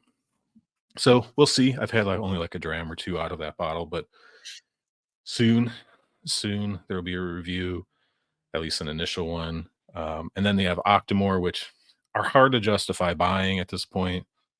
You're Yeah, talking these are 5-year-old whiskeys that are some of the editions are up from the $300 plus tax range. So it's pretty difficult to buy it. My 12.3 is almost gone as well. And I kind of always in my mind thought I always have like one bottle of Octomore on the shelf, and it'll just be every 2 or 3 years I'll have to buy it. Yeah. Although at this point, I'm questioning whether I'm going whether I'm going to actually follow through on that. But Octomore is still delicious. I still love Octomore. It's just it's tough to spend $250 on a 5-year-old whiskey in Yeah, most cases, at least. I haven't been able to convince myself to get the last 2 releases, I don't think. I think I've got a 13, I think is the newest one I have. I Um, think, yeah, they haven't released the 15 yet, but, yeah, they haven't? it's Okay. probably coming out probably Yeah, early fall or I something. couldn't do the 14, the price was just Yeah. and plus I had 2 bottles at the time already, so I was like, "Alright, I can chill." Just in case anyone who's listening is interested, those documentaries are Scotch: A Golden Dream, right? Yep. And The Water of Life, is that the other one? The Water of Life, a whiskey film, yeah. Yeah, okay. And Just in case they both, anyone yeah, they wants to both check. heavily focus on Bruichladdich, although they talk about Scotch in general, Scotland, number of other distilleries. Uh, a whiskey, uh, The Water of Life is a slightly newer, but, they both kind of follow the story of Jim McEwen and Adam Hannett, who kinda took over for him and has continued to do a very good job. And Mark Rainier, who went on to after they got bought out by Remy Cointreau, he moved to Ireland and started up Waterford, and he's promoting the whole terroir thing, which is still in Bruichladdich blood in terms of Mhm, their farms, and, like, Octomore is a farm, right? It's the Octomore farm is where they get their barley from, et cetera, but yep, they've basically, revitalized, like, the barley industry on Islay because they try to use as much Islay barley as they can. Obviously, it can't fulfill the entire demand, but they've, um, they've been working hard to try to maximize that, and I'm in love with Bruichladdich still. I love the Port Charlotte stuff. I love their not unpeated stuff. I love Octomore. And if you want to talk about a distillery, and as you mentioned, their whiskey works really well in casks. yeah. Or like heavy, like cask influence. It works really well as bourbon in bourbon casks. It's just always good. I don't know if I've had a bad Bruichladdich yet, and hopefully their prices can kind of stay where they are for a bit Chill a little and bit. bring them more in line with some of the other like 18-year-old, 'cause they are on the pricier end, both the Bruichladdich and the Port Charlotte, Yeah. um, which, as I mentioned, like, in my video, I was pounding my fist on the desk, like, "Where is the old Bruichladdich? Like, where is it?" Because I had some of the stuff from before they reopened, like, independent bottlings and things, and, oh my god, it was just so, so, so good. As you mentioned, there's a some people call it, like, a lactic note, other people kinda say mineral.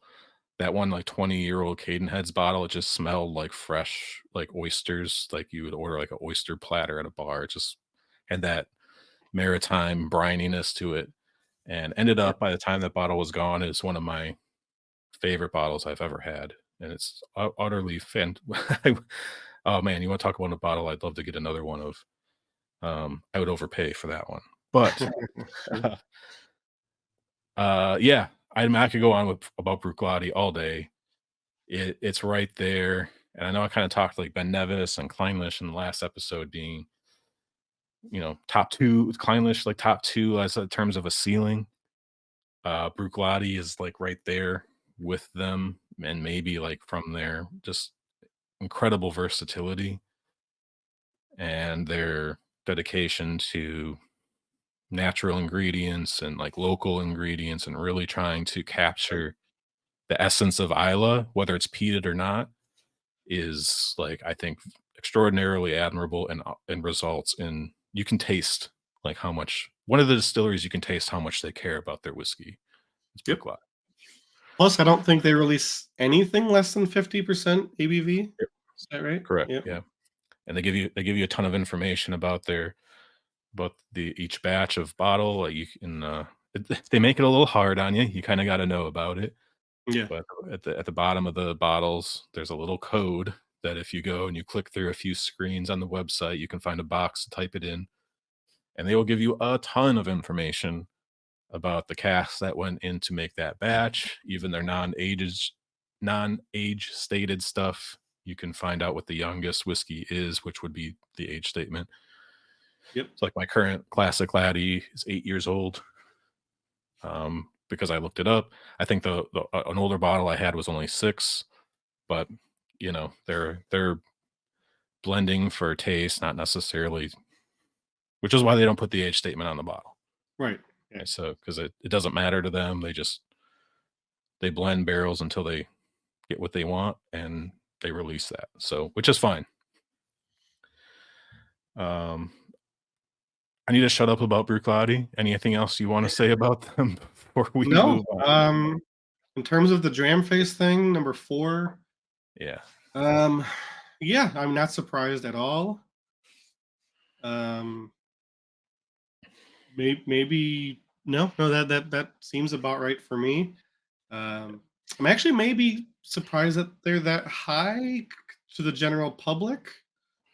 But I know the Port Charlotte 10's been crushing it the last 2 years, Yeah. so Yeah. I'm sure that's kind of what pushed them over that edge. So, yeah, no, absolutely Yeah, I could glorious distillery. Go ahead. Yeah, I could probably just finish. I don't know if I finished that thought, but like they could be kind of in that top two conversation for me in terms of distilleries that like the official bottlings are fantastic as opposed to let's say Kleinlich, which they're not. Sure. Um, Yeah. you don't see too many contemporary independent bottlings of Bruichladdich, although I do have one. Although it's from Dramfool, which is Jim McEwen's quote unquote private stash. And they are extraordinarily overpriced. But again, I They are. saw I saw like a 20-year-old post-revival Bruichladdich, and it was like, right now, like, this is, like, the one thing in the world there's nothing I want more in the world than, like, a 20-year-old post-revival Bruichladdich. An old post Oh, revival. Yep. yeah. To compare it and to see, like, is it the same distillery? And Right. for the most part, yeah, it is. I haven't gotten too far into that bottle. It's pretty high ABV, but anyway, let's go Yeah. on to let's go on to number 3, which is Number 3. maybe a more contemporary or more traditionally beloved distillery than we've talked about maybe all episode in the top 10. Like Bunnahabhain has just always been great. It didn't had to rise from the ashes. Yeah. Bruichladdich did. Lachranza, Aaron is Sort of did. Kind so of. yeah, they rebranded and kind of really redid their own thing. Glengyle is a thing that kind of came up out of nowhere just to like save a whiskey region in conjunction with Glen Scotia, which almost died Yep. and is now on the upswing. Tobermory, again, another distillery that was basically had hit a wall and they had to kind of restart things. And then, Ben Romick and Deanston have been kind of going at it for a bit. But Bunnahabhain has been this steady stalwart, and they do some special releases more so maybe more recently with their Fagio bottlings and Hmm. although that's about it, I think. Oh, they do the 12 cast strength now. Yeah, the 12 cask strength. I mean, they have like the Toicher Aga, which is their Ah, yeah, peated their peated peated stuff, yeah. line. And then I've seen some like random special weird ones at like Binny's. I don't know how old they are. They might be a few years old now, but they had some Yeah, Gaelic name. I don't even remember what they were anymore. Um, but yeah, no, I definitely think the Boona having 12, I think is a good place to start here. yeah, Absolutely famous, well revered, loved bottle, and as rightfully so, it should be. yeah. Yeah, the 12-year was one that, again, it was almost more of a jealousy thing, just saying kinda like, it's always rated so highly, and all these other distilleries never get mentioned, and I'd had a bottle of Bunnahabhain 12, really, really liked it, but I think I had forgotten how much I liked it, and so I kinda said it was like this it was overrated in the attention that it's just kind of an attention hog because it's like it's always talked about. It's just adored like universally almost. I'm sure you'll find someone who doesn't like it. And then so kind of after I made that statement, well actually no, I'd already bought a bottle. I think even like we tasted it um on that live stream or on that podcast. Yeah. And I was like, damn, this is really good. Yeah. Like it's like I came home and started, tasted it a few more times. I'm like, I don't know, man. Maybe I said something really, really stupid. And so I did a review on it and I gave it a really good score. I gave it 8 out Yeah. of 10, which for an introductory bottle is like really high. It might be in terms of entry level age statements. Cause I don't think the version of Springbank 10 that I reviewed got. Did I give that one an 8? I can't remember. It feels like 2 years ago, but it was like 2 months. Yeah. But anyway, um, you'll have to watch that review. I remember what I said about it. I just don't remember the scores. But anyway, I had to order an 18-year-old from overseas because, as we mentioned, Mm. it's completely unaffordable here for whatever reason it is. So I had it shipped here, and with all the shipping and everything, was more than half off of what it would have Yeah. cost It's me to it's buy one. still double here compared to what you paid. Yeah, and so I just cracked this open for the first time. My first experience. Funny story, I almost bought an 18 before a Bunnahabhain 18, but that Cadenhead's Bruichladdich, I put the Bunnahabhain back and took the Oh. Bruichladdich off the shelf. And then I never grabbed a Bunnahabhain until I saw it on the shelf here for $400 plus tax. I was like, "All right, Nope. I'm gonna go get one from the UK now in case, like, this pricing spreads." Not a bad But, plan. uh but yeah, so it's a neck pour, but I love Bunnahabhain. It's fantastic. I have not had any of their special releases. I haven't bought any independent bottlings of it, but the 12 alone is fantastic. I think for me, I would have a hard time putting it number 3 just because I haven't explored what they're capable of, but I don't know, what do you think about Bunnahabhain? Yeah. No, I've gone through a bottle of the regular 12. Um, Again, that was pretty early on. I don't have one anymore. Although since I found it, I have hopped onto the 12 cask strength train. Mm, Um, I have both 2021 and 2022. 2022, I think, is more of what you'd expect a cask strength 12 to taste like, whereas the 11 was kind of, or the 2021 rather, was almost kind of weird. Um, but I think I still have a little bit left of a Toy Chica Ga release from a few years ago. you're That again, brave I for kind even trying to pronounce that else, by the way. Like, of I would be like, pretty sure the peated one, yeah. the, You the were bottle probably right, yeah. the bottle tells you how to pronounce it, and I Oh, believe it does was it? Okay, okay. Toy Well, Chica Ga. Um, still, like, the really complicated Gaelic names, I'm like, I'm not even gonna try to say this stuff on camera. Forget it. yep. Um, yeah, so I bought that again, kind of back in my peated heyday of just buying everything I saw that was heavily peated. Um, and at the time, it was a little, it's not, it's not this big Isla smoke bomb. Like it's Isla, but it's not, the traditional Isla peated experience. Like it was definitely a bit lighter, it Mhm, was a bit more reined in. So I think at the time when I was looking for like that big slap in the face, I was like, oh, okay. mhm. Um, but I think I've learned to appreciate it over the last couple of years, even though I don't go to it a lot. I definitely have a lot more kind of respect for it now than I did Mhm. initially, because I've my palate's grown and I've kind of learned to appreciate more flavors. Um, and I've been hearing a bit more buzz about it too. I don't know, maybe they just put out a new release, maybe. The Um, the new 20 the new 12 came out not too long ago. The new I 12 think cast strength. the new toy chick. Like I've been hearing people talking about the peated Oh, line, specifically about that one. Okay, specifically gotcha, the peated gotcha. line. It seems like it's maybe getting a little bit of buzz Mm. again recently, so they must have released another wave. But yeah, no, I've never had anything less than exceptional Bunnahabhain. But again, yeah, it's one I don't have a ton of. Yeah. I've had the one toy chick, the one regular 12, and then the two cask strengths. I do have a 23-year-old uh, Royal Mile whiskey bottle as well, independent Mm, mm, nice.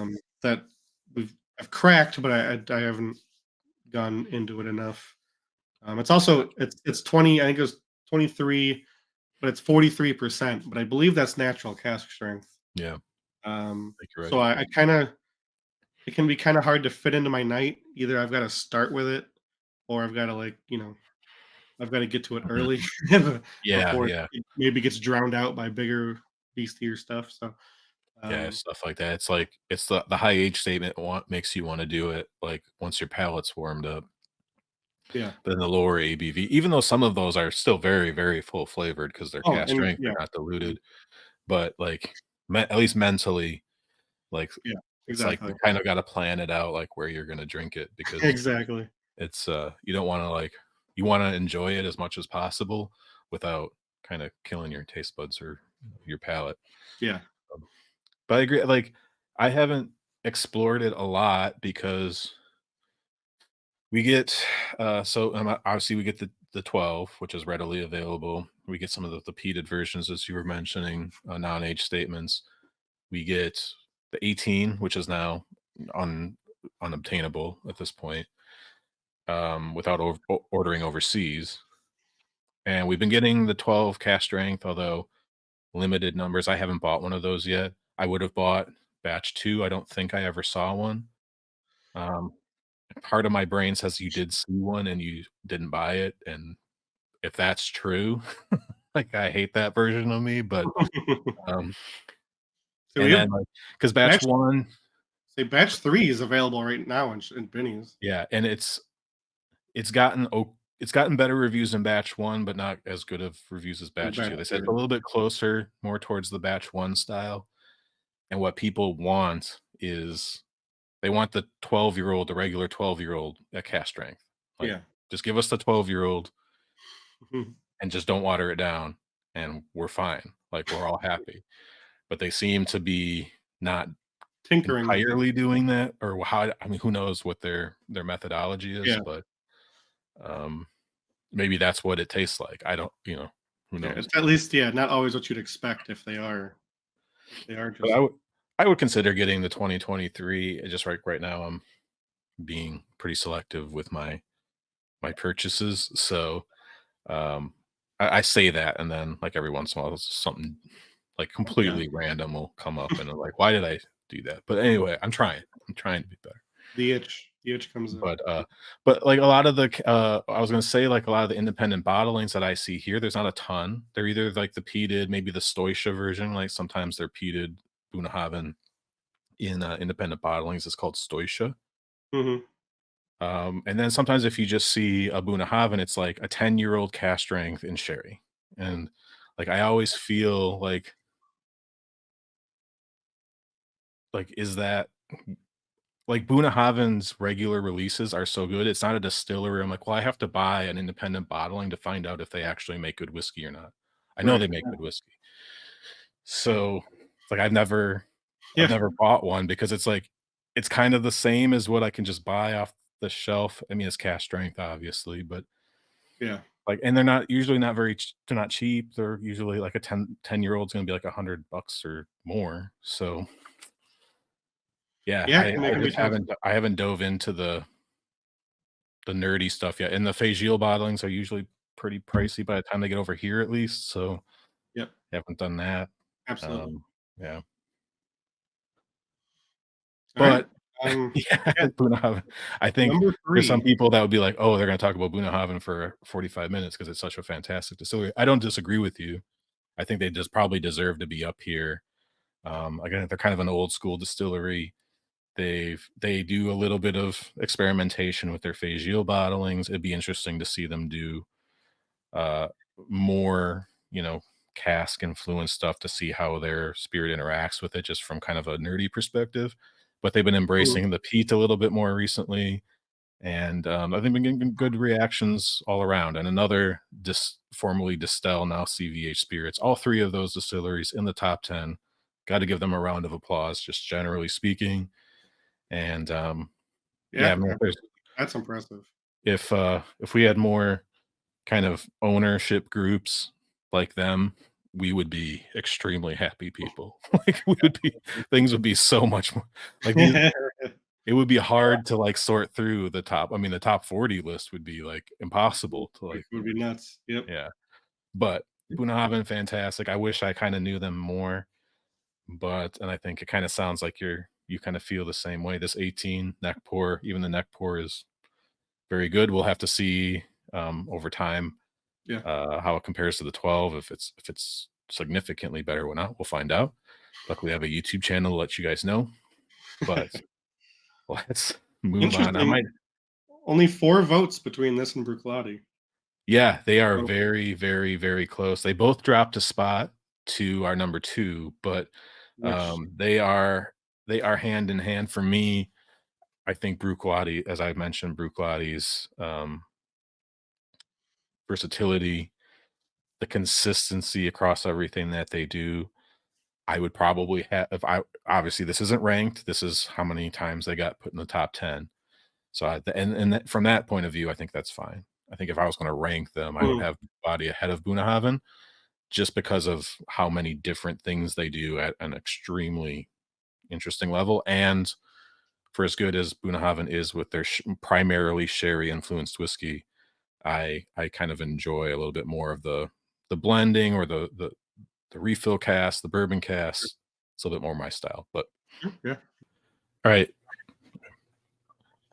And with the number two distillery, probably something that we noticed immediately yeah. as a point of conversation. This might be a doozy. Yeah. Yeah. I mean, I think there's reasons, but number two, a fairly new distillery that just opened in 2014, coming at number two top whiskey distillery in all of Scotland in Ardnamurchan. Now this jumped up 2 spots in kind of the last year with almost 48.1% of ballots, including this in their top 10. And as a good point, we need to reiterate for the millionth time, but this is just the number of people who had it as a top 10 distillery. Not that we have no idea how many people would have ranked this number two overall, number one overall, whether this is number nine, number 10, whatever. Doesn't matter. It's showing up at number two. And that is pretty shocking from a visual perspective Absolutely. at number two. Just to see it there, it's like, holy crap. How the heck Yeah, did they show yeah. up there? At first, it's like from an initial impression, it's like you're almost shocked. It's like, okay, wait, what? Okay, what's going on here? Like this distillery is 10 years old at its oldest, and it's the second best distillery in Scotland. But I think you bring up a good point in that this has not necessarily been ranked number two. The second most amount of people have put it in their top 10. Yeah. And I think what makes a lot of sense is if, again, Ardnamurchan's great. I have 5 or 6 bottlings of it. Hmm. It's definitely one I've gotten into, and it's really, really good.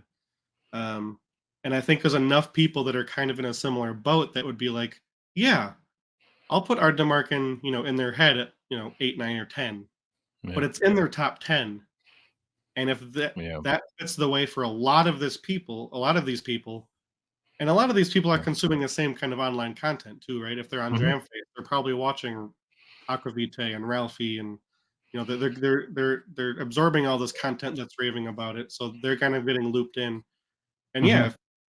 if all these people are kind of going along with this wave of discovery of this distillery, and yeah, I was very tempted to kind of put this in my mind at like 9 or 10, just in terms Yeah. of like yeah, here's an up and comer that's got a lot of potential, and enough people do that, it's going to land at number two, and I think that's something of close to what happened here, in my opinion. Yeah. So we're 48%. So, not quite half of people think that this is one of the top 10 whiskeys, whiskey distilleries in Scotland. And as you mentioned at first glance, like it's difficult because you have to look at who they beat, right? And so Mhm. currently, I mean, they just passed up Bunnahabhain and Bruichladdich, and we both just Yep. obviously we're a little bit more familiar, or we have a little bit deeper understanding of Bruichladdich than Bunnahabhain, although we both kind of recognize that Bunnahabhain is a extraordinarily fantastic distillery that Absolutely. probably has a lot more to offer to us than we've had a chance to explore at this point. And we've gone through the other top 10, and you and I may have differing like opinions to some degree on those other distilleries, but we can all probably, I don't think there were any of those that were like, no, how the hell did this end up here? Um, You could make that argument for one for me, I yeah, that's fair. think. That's fair. There is one. I get it. It's I understand it. a I lot. just But yeah, um, mm, so Ardnamurchan being a new distillery where, so just as a context for age, if you're not familiar with Ardnamurchan, right, they're a Western Highlands distillery. They are owned by Adelphi, another one of these independent bottlers that has started a distillery, diversifying their portfolio, so to speak.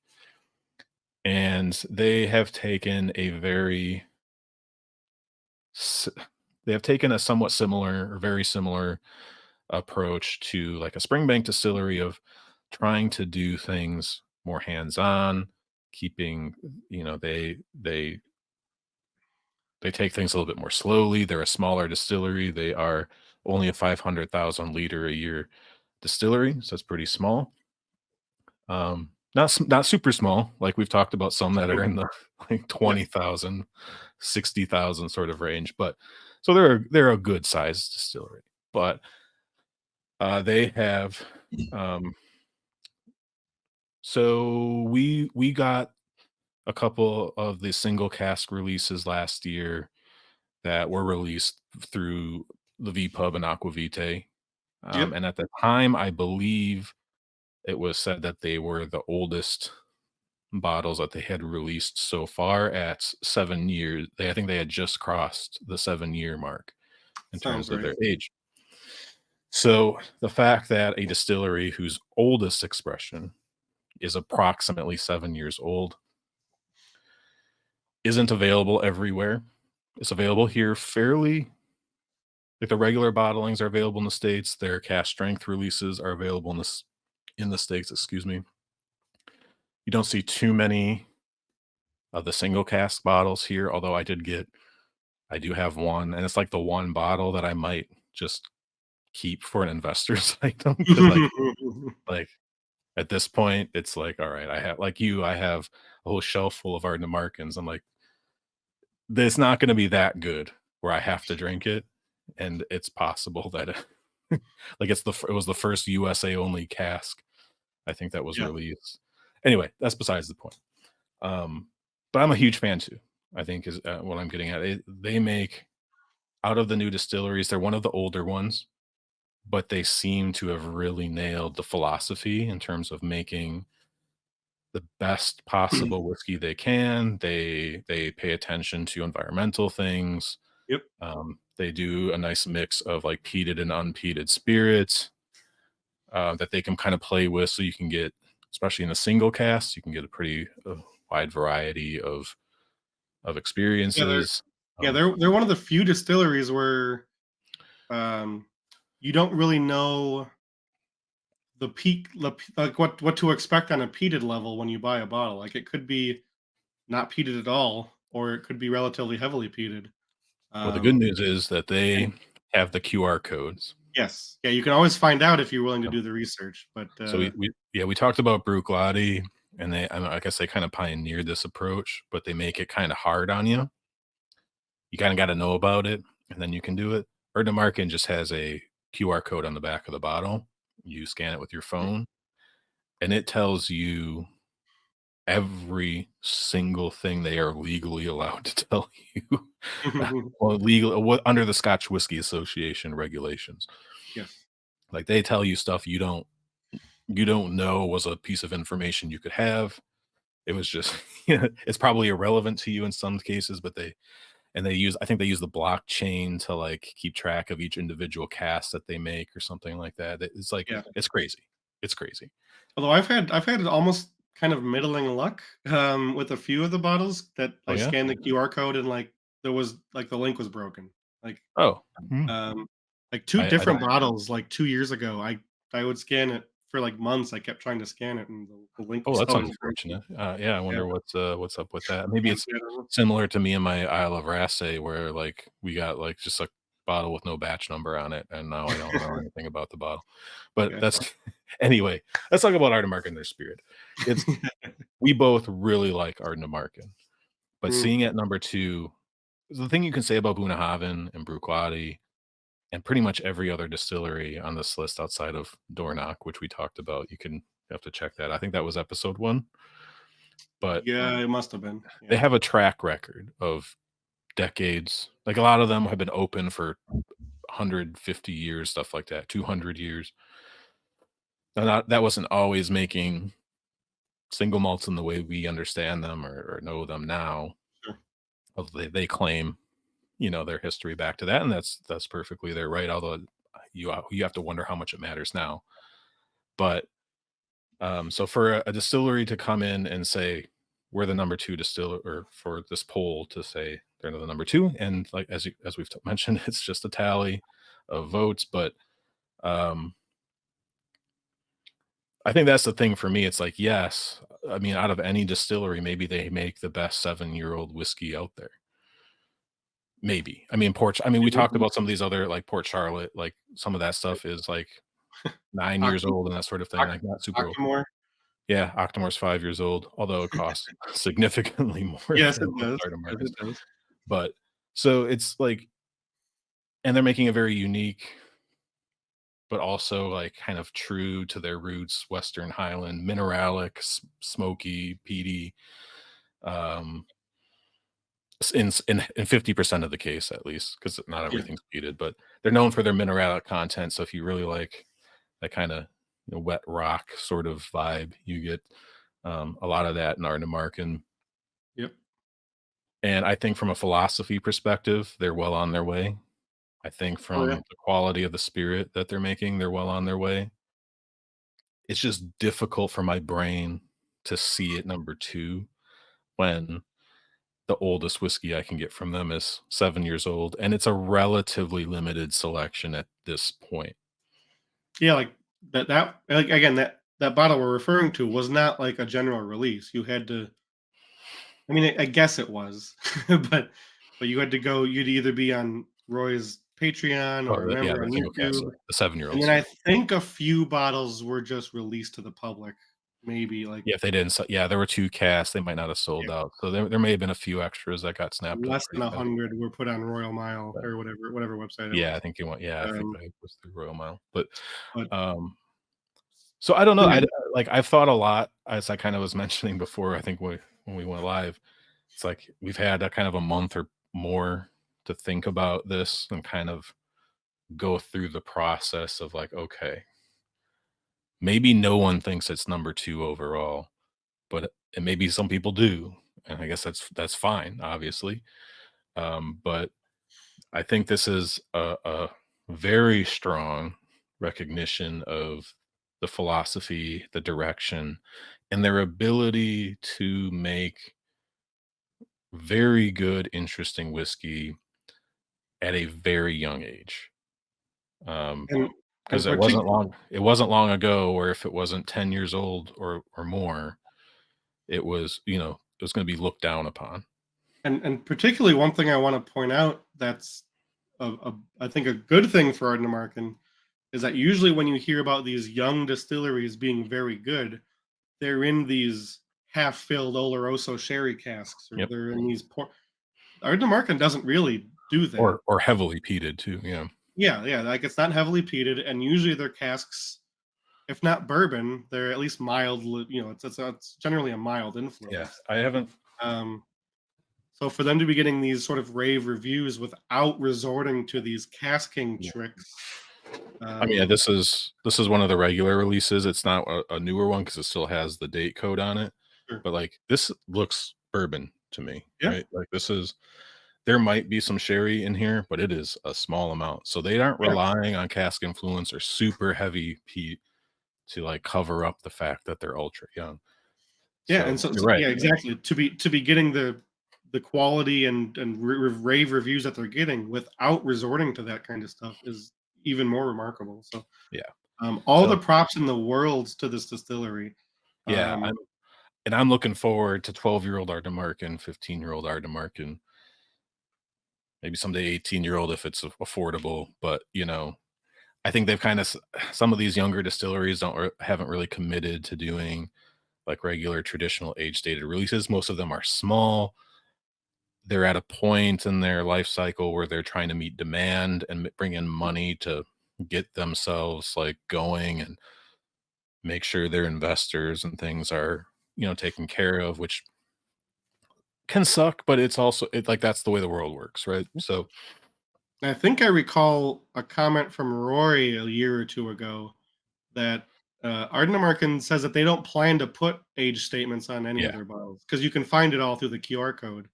Ye Um, well, yes, that's so true, unless but they plan on jacking up the price because of it, I don't. You may never see an age statement and which is on the fine. bottle.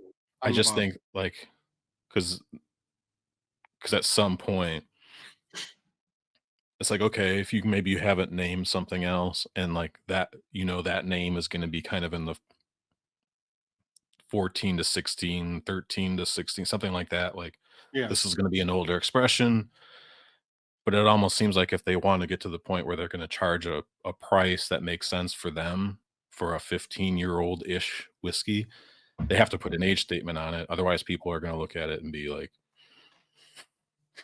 or maybe they're small enough and they're into they have enough enthusiast support that, yeah, that doesn't matter because 'cause we'll know because we understand the QR Sure. code thing, but yeah, it'll be interesting to see where they go in the next 10 years. I think in Yeah. No. terms of the younger distilleries, this is the one that I care about the most outside like I said, I really wanna try lag, but, um, yeah, I You mean, know, and it is what it is.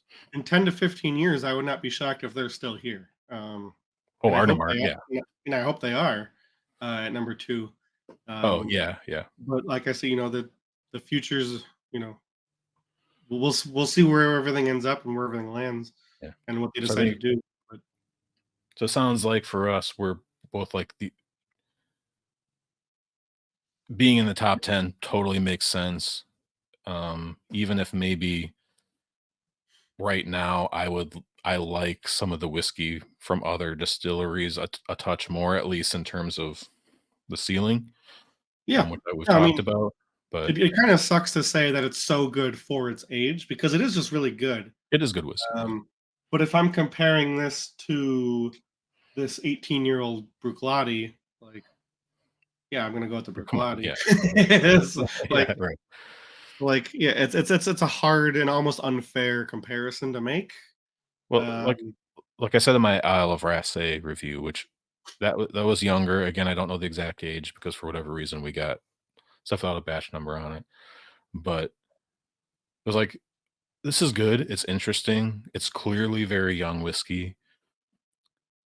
and that's fine. However, if I have to look at it from a different perspective, particular being in the US, if that's what Scotch was, yeah, I would drink bourbon and rye yeah. over that most of the time. I might have a bottle on my shelf for sure, Mhm.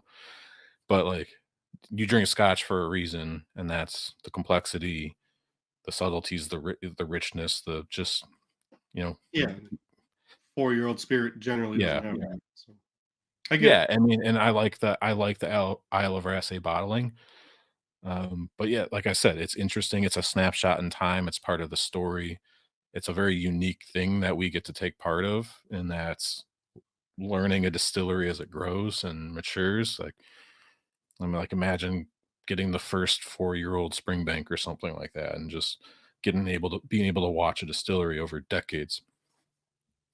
Very cool, very Yeah, cool, but also, I'm not ready to settle on 6, 7-year-old Scotch being the end.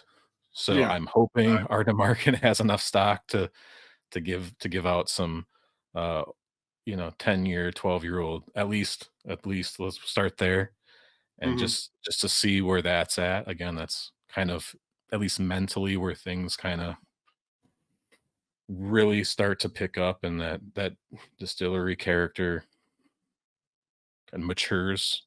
But we'll see how it goes. Number 2's high, but I get it. I get it. People Yeah. are excited about Exactly. them, and they should be excited about them. Exactly. So for that reason, them being number 2 took me a minute to, like, digest, but I get it. Okay. The mature version of Ardnamurchan coming in at number Yeah. 1. Hopefully, maybe in 10 years or even 5 years or Yeah. something, And that's like a heck of a Ardnamurchan compliment to and Artemark. Springbank will have a true competitor because Ardnamurchan, 2nd place with 48%. Springbank coming in at 67.1%, winning number 1, and of those 33 or 20 or 32.9% of people, some of those votes are probably either A, protest votes, if they don't wanna contribute to the hype, they can't find the bottles, they can't taste it, so they can't vote for it, or they know it's gonna win, as you've mentioned Yeah. before. They know it's gonna win, so they'll just vote for one of their other pet distilleries. So, of To that, like, raise them. 29-ish plus percent, there's probably a handful of people in there that if you twisted their arm, they're like, "Yeah, okay, it's top 10." But, like, coming in number 1 unsurprisingly, and to the chagrin of maybe some, Springbank's still number 1. Don't get me wrong, I'm sure there are people out there who legitimately don't like it, and Oh, that's sure. I Yep. understand, it is It's a challenging distillery. Yeah, and because, I uh, mean, yeah, it's the taste is not clean and fresh, and so if that's your style, yeah, I can see that. yeah. But I'm How going many to real quick, how many votes did, Arden American have? I just wanna see the vote difference. 506 Two to two hu two 705. 200 vote difference? 200 votes out of 1,000, yeah, so Yikes. Springbank coming in at a clear number 1. Now, are they that much better than every other distillery that we talked about? Probably not. But Springbank is a wonderful my favorite all-around distillery. I put it number 1 up for me just because of, again, the breadth, because they do Springbank, they do Long Row, they do Hazelburn, and maybe even to a degree, you can give them some credit for Glengyle, which is not fair for this particular poll, but it's the same people, The and, same people. Same and they o yeah. literally are just it's another building across, like, the property, so, um, I so anyway, I've had a pour waiting, Mhm. um, to celebrate its number 1. This is a Long Row 21 Okay. from 2020. Do you have a Springbank or something that you've the Madeira, nice. Yeah, Yeah. that's I a brought out that's one a of the good big one. guns. Yeah, that's a It's special one for sure. yeah, I only drink it on special occasions because I'm not that far into it, but, this seemed relevant enough to pull Yeah, it out and dig a little deeper into the bottle. Yeah, I mean, Springbank is just that character that, that sounds like a broken record, but that funky Campbelltown, mossy, mushroomy, earthy, yep, that, like, it shows up, even like the long row, you can still get it. You get a little bit more of that sort of dirt almost in the long row. Like it's heavily peated, but it's not, a smoke bomb. It's still a little bit more even in the weeds. But yeah, Hazelburn, which is triple distilled, definitely a com cleaner style. But again, completely underrated. you can still kind of get that. Yeah, there's still a little something weird in here, which is really almost nice for like that triple distilled clean style. So, I j I just um, pu yeah, I had a second pour out of a Hazelburn 10. It's been a while since I had one, and I think I was finishing up I was watching some YouTube videos last night, and, I decided I need to have another pour out of this Hazelburn 10, get some more air in the bottle. Because if there's mm, any distillery that yes, benefits more with air in the bottle over time, it's Springbank, in my personal opinion. But I was drinking the Hazelburn 10 last night, and I'm like, same thing. I'm like, there it is. It's like probably the first time in a Hazelburn that I'm like, there's the funk, and it's not peated. It's like, there it is. I finally like got it in a Hazelburn, and I was like excited. And like it's subtle. It's very subtle, but it's in there. It's like that's cool because you can see the signature, the DNA. But it's still a very different dram. Mm, I completely agree. But yeah, I mean, I can wax poetic on Springbank for a very long time. It's obviously doesn't come without its controversies, although very few of those controversies are due to the distillery. The Yeah, distillery I would say generally the controversies are manufactured by others more so than I mean, anything it's they're doing, but this could be a whole video, and at some point I may do one. But so Springbank makes whiskey the way we want people to make it. They make it basically by hand. There's very little to no automation. They have old equipment that they maintain that's very expensive to repair. They have their own malting floors. Springbank malts all their own barley. yeah, They have, they're barley to bottle, right? They do everything. yep. Um, including so their water source is like local Campbelltown water source where it's supposed to like flow through the peat bogs and rather than shipping to a bottling plant, which a lot of distilleries do. And they talk about a lot of other distilleries will talk about their water, but like the vast majority of the water that ends up in your bottle is tap water from the bottling plant. It has nothing to do with their the spring that is letting water trickle down the ben into Yeah, it's just through the heather and all that stuff. It's Springbank is the right, one distillery where some of that stuff holds true, and they don't really talk about it. Their bottles right. are boring and plain. There's nothing like Yeah, they do no marketing jargon really at all. yeah.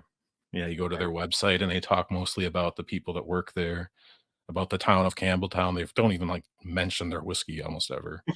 It's like it's kinda like they kinda spit in the face to some degree of this trend that was happening, continues to happen, but there are more of these newer distilleries. Ardnamurchan is a great example, but there are some of the new distilleries and even some of the more traditional ones that are, they seem to be kind of adopting some philosophy from Springbank and taking like a little bit extra care in how they make things. But um yeah, Springbank, that's just absolutely fantastic all around. They don't every bottle that they do, they bottle for taste. So even like their 10-year-old is different every time. Their 15 gets a little bit of uh flack for being Oh, maybe push. it's more divisive, I guess. Yeah, yeah, it's definitely a wider range because it's usually more sherried. Yeah. Um, A little less spring banky. again, yeah, releases are always different, but yeah, the 15 is typically heavily sherried. Mhm. So yeah, the weird funkiness waxes and wanes a little bit in those bottles. And, um, yeah, Yeah, if you're and looking for a particular thing, the 15 is pretty hit or miss whether you'll get that specific thing. But they're always very good. yeah, we've personally had some roller coaster rides with our Yep. 15s from being man and all of a sudden out of nowhere it's the best bottle on the shelf and then, it's like it gets weird with the 15s. Yeah, Um, but yeah, the long row reds are yeah. almost always fantastic. I love them so much. Yeah, the Hazelburn, they released their annual kind of Oloroso release. Those have been getting pretty good reviews. I haven't bought one. I had a 13 and was like, yeah, it's fine. And haven't bought one since. But you've sent me some, and yeah, they were really good. Mhm. But again, this is I could talk about Springbank forever. But with Springbank, it's the philosophy, it's the way that they make whiskey, it's the way they treat their whiskey. Like going to the distillery is an utter dream of mine. It's going to happen, and they may have to call the police to get me to leave, but, like, I'm afraid that if I go there, I will, like, be a problem to get out, but, uh, yeah, doing the barley to bottle tour the tours are supposed to be amazing. They care so much about their local community, the town. They care about Scotland. Like, it's just, like, everything about them just is fucking cool, and they show up to the Oslo Awards, the whole team is, like, having a party because they won some piece of paper from a from a bunch of whiskey nerds that From a no one YouTuber. else in the world cares about, and it's unfortunate that some people kinda look at them as, like, because they are I used to kind of smirk at kind of the Scotch whiskey fans for like complaining that they can't buy a Springbank or that they have to pay like these secondary market prices because like 80% of the entire bourbon market is that, right? Like Yeah. at least it feels that way, right? Like it's not that's not true, but it's like every distillery, every heritage distillery has releases that you just cannot buy and they sell for two, three, four, 10 times the retail price and they're people are mad that they have to spend an extra 10 pounds on a bottle of Springbank or something. I'm like, "How are you complaining about this?" Like, it could be Yeah. so much worse. It could be so much worse, but I get it. It's there's some cultural differences there. For Springbanks here, also, we have to pay auction prices basically no matter what, at least Yep. for the core range. And if you find a bottle of local barley for not auction prices, it's like winning the lottery. Um, Yep. the 12 sometimes you can get for less than auction, and the Longo Reds less than auction. But the 10, we pay 110 dollars plus tax for that. The 15 is like 170, 180 plus tax. The 18 is like 270, 280 plus tax. It's like Yep.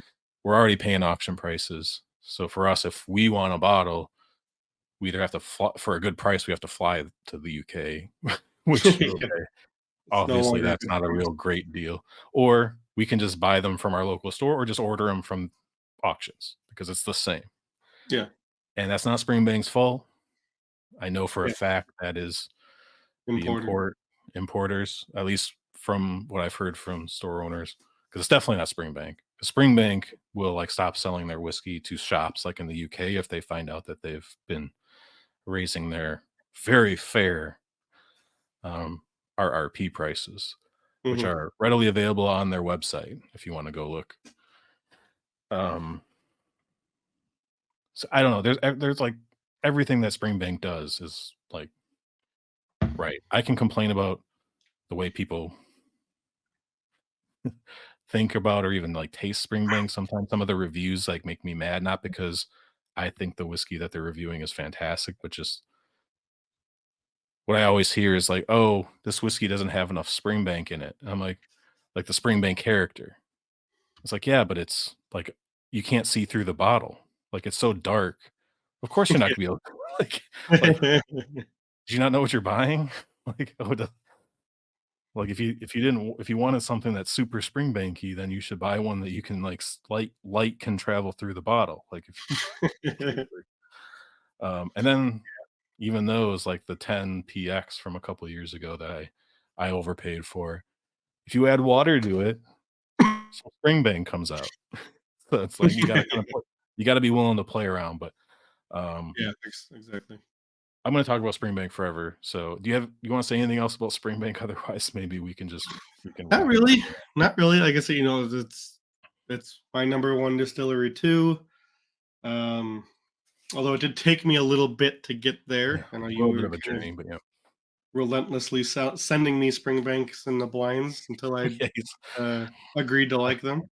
So many people, I would have made so many friends if I were sending them the amount of Springbank in their wallets that I was sending you. Like, I'd have, the most friends in the world probably, but No, I was like, "He's you gonna hooked like it me. eventually." You hooked me, and I've been a lover for 3 or 4 years now, and, again, if my Bruichladdich shelf is buckling, that's my Springbank isn't buckling as hard because it's on 3 different shelves now, so, Yeah, you um, spread out. They need some room to breathe. Yeah. yeah. Yeah, Um, Springbank, Longrow, and Hazelburn all have their own shelf now, so, yeah, um, um, yeah, I no, I could go on, but I think we get the idea. the only thing you can say is, yeah, you look for distilleries like Ardnamurchan and some of these other new distilleries that have the opportunity.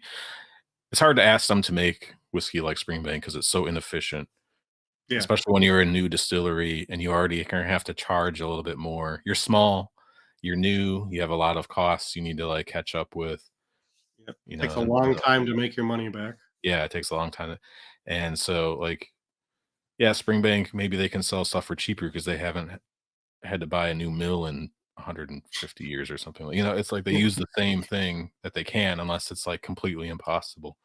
yeah, But seeing some of these new distilleries take at least a little bit, uh, of inspiration from them and using worm tubs, yep, do having their own malting floors, just taking a little bit more hands-on approach and letting their whiskey speak for itself, not forcing it into something, like, I think is the best thing maybe Springbank has done for the industry up to this point. So, exactly.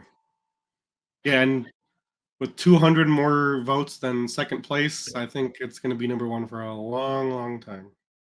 yeah, and, again, some people maybe they get annoyed it's always winning number 1 distillery or, like, so some people, like, "Stop hyping up Springbank." Well, It's too late no, now. no.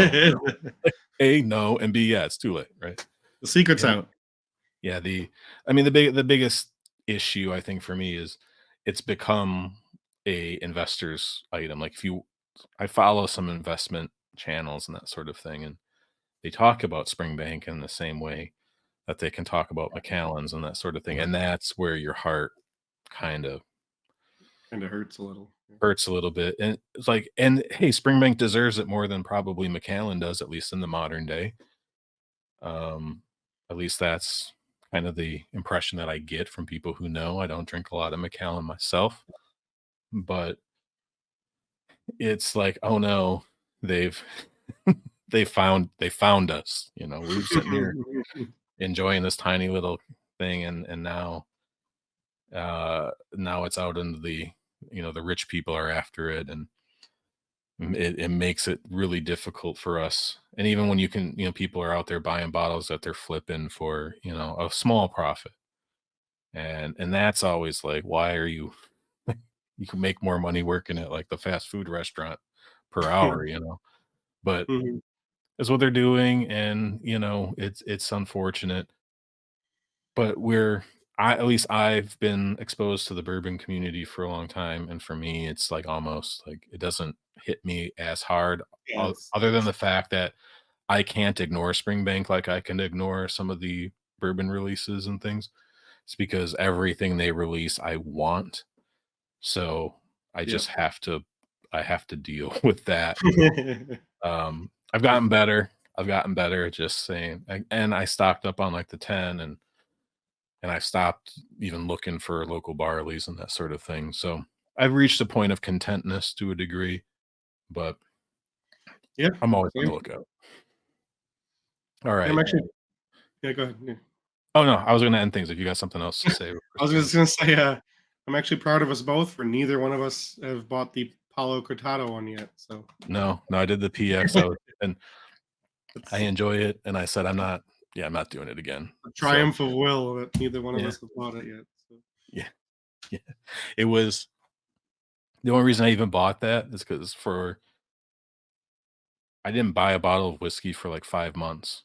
mhm. So it was like I had the opportunity to buy this for the stupid, ridiculous price it was. And I thought, as a reward for not Yeah. buying a whiskey for like 5 months last year, I just like did because I almost never pay stupid prices. Even for Hmm. bourbon, I say no all the time. You can argue there have been a couple times on the Scotch whiskey auctions and that sort of thing that I've overpaid, but I knew what I was doing. I knew what I wanted, so I was like, "Okay, this is fine." But this is one where I felt kinda like this is actually dumb, but whatever. But, I that was my one time. I'm not chasing the Paulo Cortado. I'm not gonna chase any of the other stuff that they do. If I can get it for MSRP, I'll grab one, but yeah, Yeah, is what it is. it is what it is. But, yeah, they're 12 cash strength, they're 10-year. Those are j if those are the things that are on my shelf, I'm a pretty happy dude. So, Absolutely, they could live without. alright, we've this was probably our longest episode yet. We'll see how we cut it down. But we're done. We'll see if this conversation can kinda continue. Maybe we'll use this as a reference point in the future. If when they update it, if enough things change, I'm sure we'll probably talk about it. If there's like maybe a slight reshuffling or something like that, maybe it's not worth our time to do a whole episode on it, but we'll see how things go.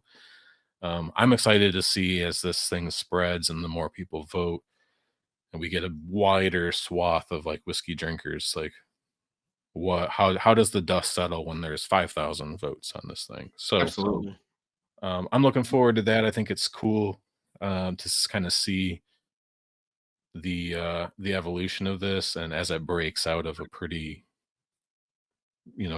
condensed community, and it's already kind of out into the wild now, and it's gaining votes and that sort of thing. That it'll be fun to watch this space. But absolutely. if you've stuck with us for 9 hours of content or whatever it's been now, uh, we're just dudes. We just talk. We're not professionals, so sorry, I guess. But thank you so much for hanging out with us.